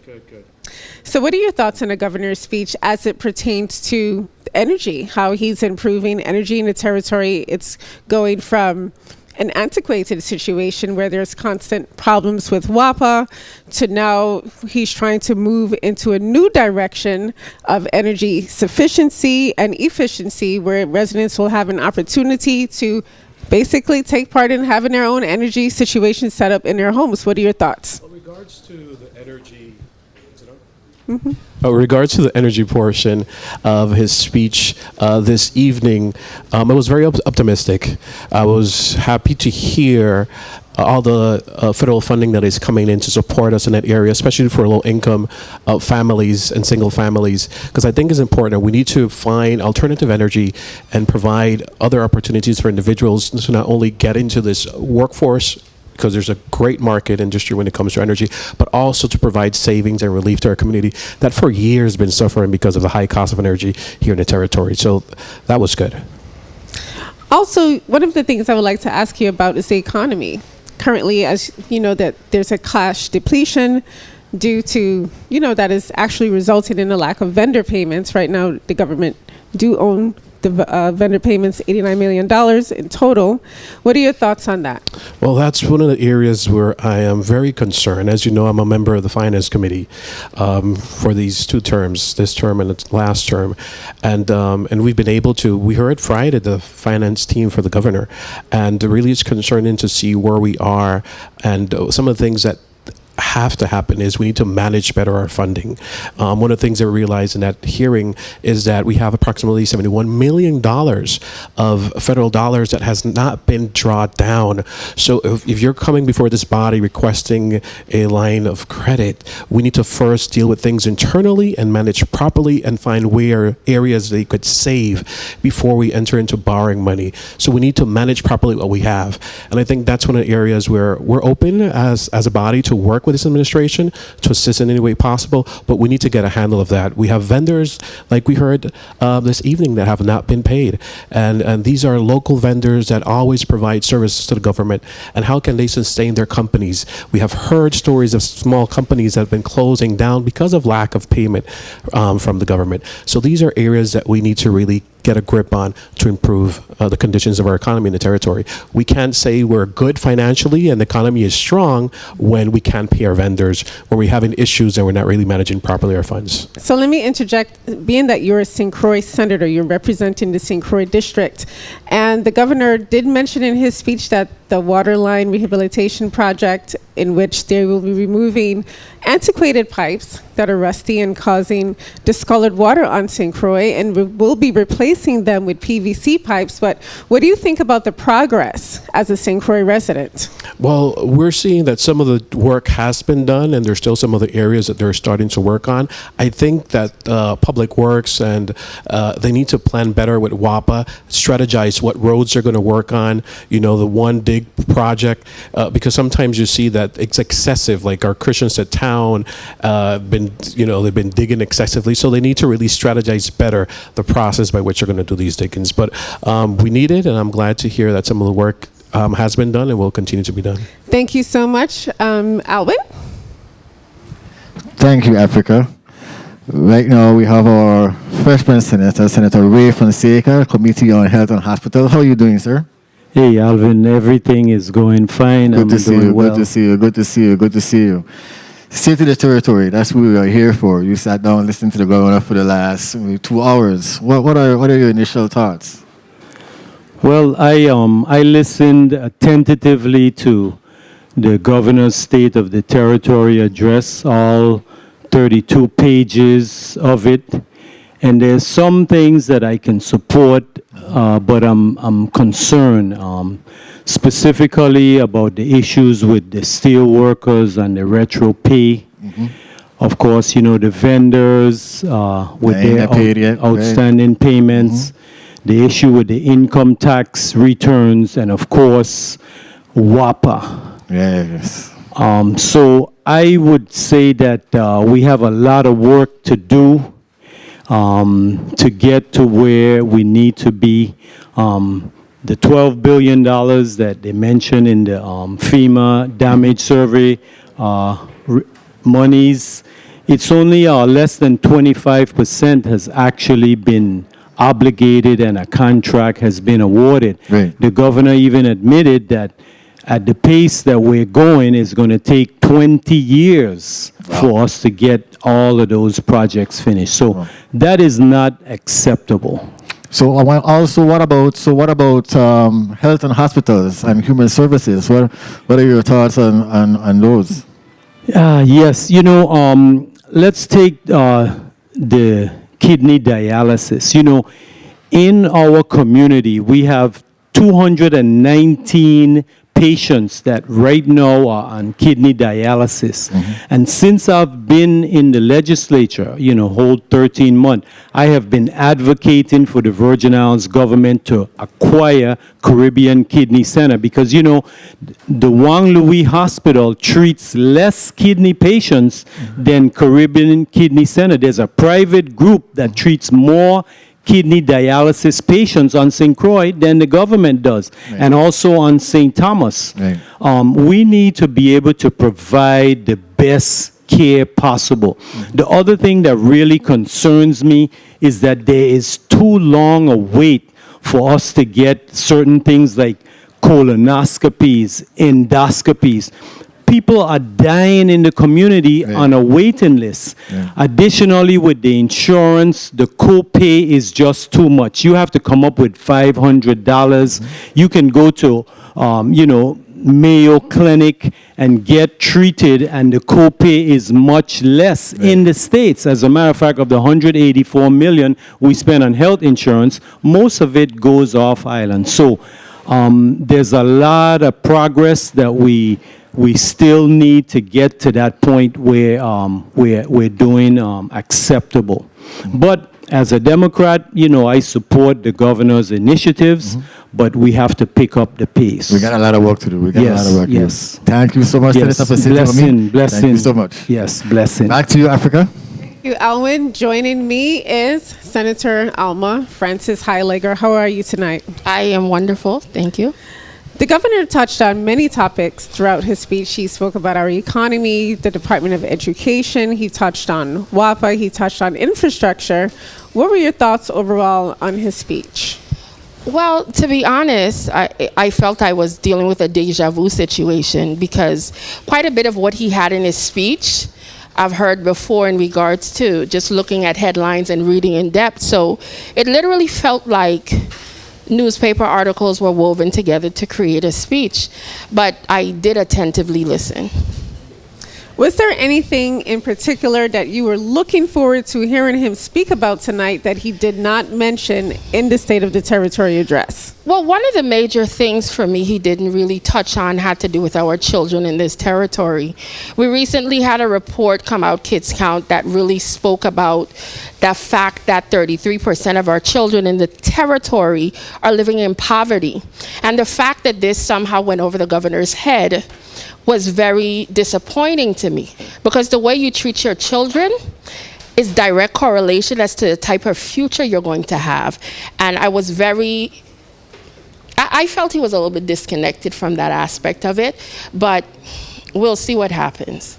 Speaking of the children of our territory, he did mention that the Department of Education is making significant strides towards improving the public education system, he mentioned that the dropout rates has decreased and the graduation rates has increased. Share your thoughts. Well, I do agree that these numbers are the numbers he shared, but when you have a 74.4% graduation rate, but what he didn't also mention is the average national rate is 86%, and we are still well below the graduation rate. So when we want to celebrate our children graduating, which we should also be making sure that they're getting educated in a way that they're learning and comprehending and somehow reach to a level that we surpass the national average of 86% and not be cheering on that our children are still below average. Well, you seem to be really passionate about this subject. So how do we mitigate this issue? What recommendations do you have? Well, for me, when it comes to the education of our children, we have to look at it holistically. The Department of Education, we spend quite a bit of funds to make sure that department runs. But let's be real, the majority of the funding goes to the hierarchy. If you calculate the amount of monies that are being spent on our children locally versus national, or even to comparing them to private schools, our children per dollar amount, we spend more on public school children than we do in some of our private schools. But when you look at the level of education, there's a major disconnect. When you have the majority of the funding going to administration, but you still have me as a senator taking phone calls from teachers asking for assistance for supplies, or can we copy this or copy that, I'm looking at this entire department as we need to revamp it completely in order to make sure that more dollars are going to our children to guarantee the level of education they need and they deserve, so we could provide for a better future for our territory with educated children that will propel the Virgin Islands forward. Thank you, Senator, for this interview. Alwyn? Thank you, Africa. Right now, I'm sitting down with a Frederick State man, Senator from Frederick State, Mr. Senator Franklin Johnson. Good evening, Alvin. I'm fine. How are you doing? How are you doing? I'm great. And I'm watching the leg on the ball. I ain't going to talk about it. Don't worry about that. That's good to go. Okay. So let's talk about the state of the territory. You know, Alwyn, you're a musician. Mm-hmm. And you can't be playing reggae and the rest of the band playing calypso. and what the governor come down here tonight and spoke about completely different from what his financial team came and said to us. So there's some kind of music sheet that is wrong someplace. They talk about the problem with collecting and revenues, and he's saying it's up. Right. So somebody down the wrong page, that's for sure. You know, he speaks very upbeat, but seeing is believing. He spoke about correction. I could tell you this week I have to go and deal with a prisoner to prepare him for being out here on the street. Just walked out on the street. We just sent 22 to 28 prisoners away. We're investing in other communities when we send our prisoners to the mainland. When I worked in the Bureau of Correction, the guys that we send away, they were guys with problem. Right. And when we send them away, we send them to a place where they can learn and get a trade. Right. That isn't happening. Right. He left out the Envision program. Our elders, our seniors, Right. people are in these homes from Hurricane 2017. And he spoke nothing about that. That seems to be of no interest. But for me, when I walk on the street and I see my elders and the seniors and people's homes that I walk into and see the water dripping in their house, that bothers me. We have to do better for our people, but yet he wants to send down legislation to come and take your property. Right. How do we do this? Right. That's what I was going to ask you. We're talking about the properties in the towns with the case. What we're going to do with these properties. So that was one of the things that stuck up with me as well. And if my memory is right, there was some 25 million sent down from the Interior Department for grants. Okay. I have a friend that's been applying and then waiting list for this grant for over 5 years. There's some $15 million left for these homes in these towns. Right. Tell me something about that. Tell me that you have utilized that $15 million. He spoke about people not paying the tax. That program, whether you're up to date with your tax or not, they're coming for your property. I definitely would like to see our towns get rebuilt, but I'm not just about taking people's property for 30 years. How old are you, Alwyn? 50. You're 50. Suppose Well, you had 26, a property. 26. I'm so sorry. Go ahead. if you're 40 years old and they take your property for 30 years, you're going to be what, 70 when you could get back your property? Let's be real about this and let's find ways. If the Interior Department gave us $25 million, we could go back and get more money and do grants. We're a historic district, and they always put funding in historic districts. What about this water, the brown water? We didn't hear much mention about that. He spoke like he was only concerned with the lead and copper. But I live on the western end, and I see what these people have to deal with. I really honestly believe that they should have started working on the pipes from the west, come up, because the west is the end of the water run. All of the water from Wapa starts from east come down. So the dredge and everything flows down there. So if you're starting the worst area, working going up, by now the people in Frederick said we had some cleaner water. You know, he didn't speak about Polly Joseph. He didn't speak about Lionel Jacob, Lionel Roberts Stadium. And these are the parks that will bring revenue to us. If we are seriously talking about sports tourism, these parks will bring that money back to us. Spoke about he gave VID, those guys in St. Croix $5 million. That's not true. Right. $5 million is sitting there. Right. Those guys have not received that money. You know, so he speaks upbeat, but we got to get real with it. And we got to be real to our people. There's a lot of work. I'm here to walk, whether you're a Democrat, Republican, or independent. It's about getting the work done for the people. For the people, right. And I'm not going to just sit here and go along to get along. I've never been that guy, and ain't going to be that guy today. Okay. It's about getting the work done for the people and make sure that we bring better conditions, deal with our folks. Nothing about seniors. Right. We got about 3-4 seniors home closed down. What are we doing? If we are not taking care of our seniors and our youths, we're in problem. Right. He didn't speak about the learn loss. He spoke very vague about that. What are we going to do to fix that? Right. And it's a serious problem. Yes, yes it is. When you see children coming out of school and they can barely read, they can barely do the math, it's a serious problem. A lot of serious problems that we have to be going through. Senator Franklin Johnson, I am so grateful for you sitting on me. I know you're passionate and you're revel up. You know, you had it. What I want you to do for me is give him the music sheet so you can know everybody got behind the same page. Thank you very much. Thank you, Senator. Thank you, Senator. Back to Africa. You did such an excellent job with that interview. It was just so passionate. You could just hear the passion in the senator's reactions from the governor's speech for the State of the Territory address. This one was kind of a issue for me. My first go on about it. I actually prepared by looking at his speech from last year. So I went through the different aspects from last year to this year to see what was strength, what was stronger, what was weaker, and what's not. So it was an interesting bunch of transition.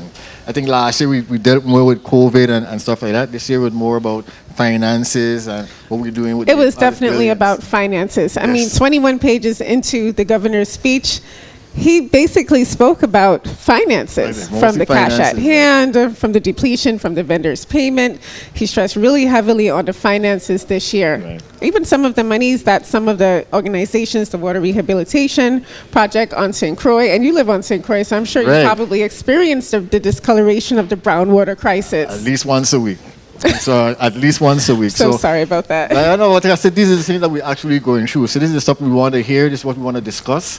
In this atmosphere, it seems like it's we're trying to talk about the good stuff with the KSB and just kind of dwell on it on the bad stuff. But we live in it, so we need to. We as a people need to make some more noise about it as well, because we're actually going through it. I think Absolutely. they're going through it on a bigger level. So, what do you think, Jamal?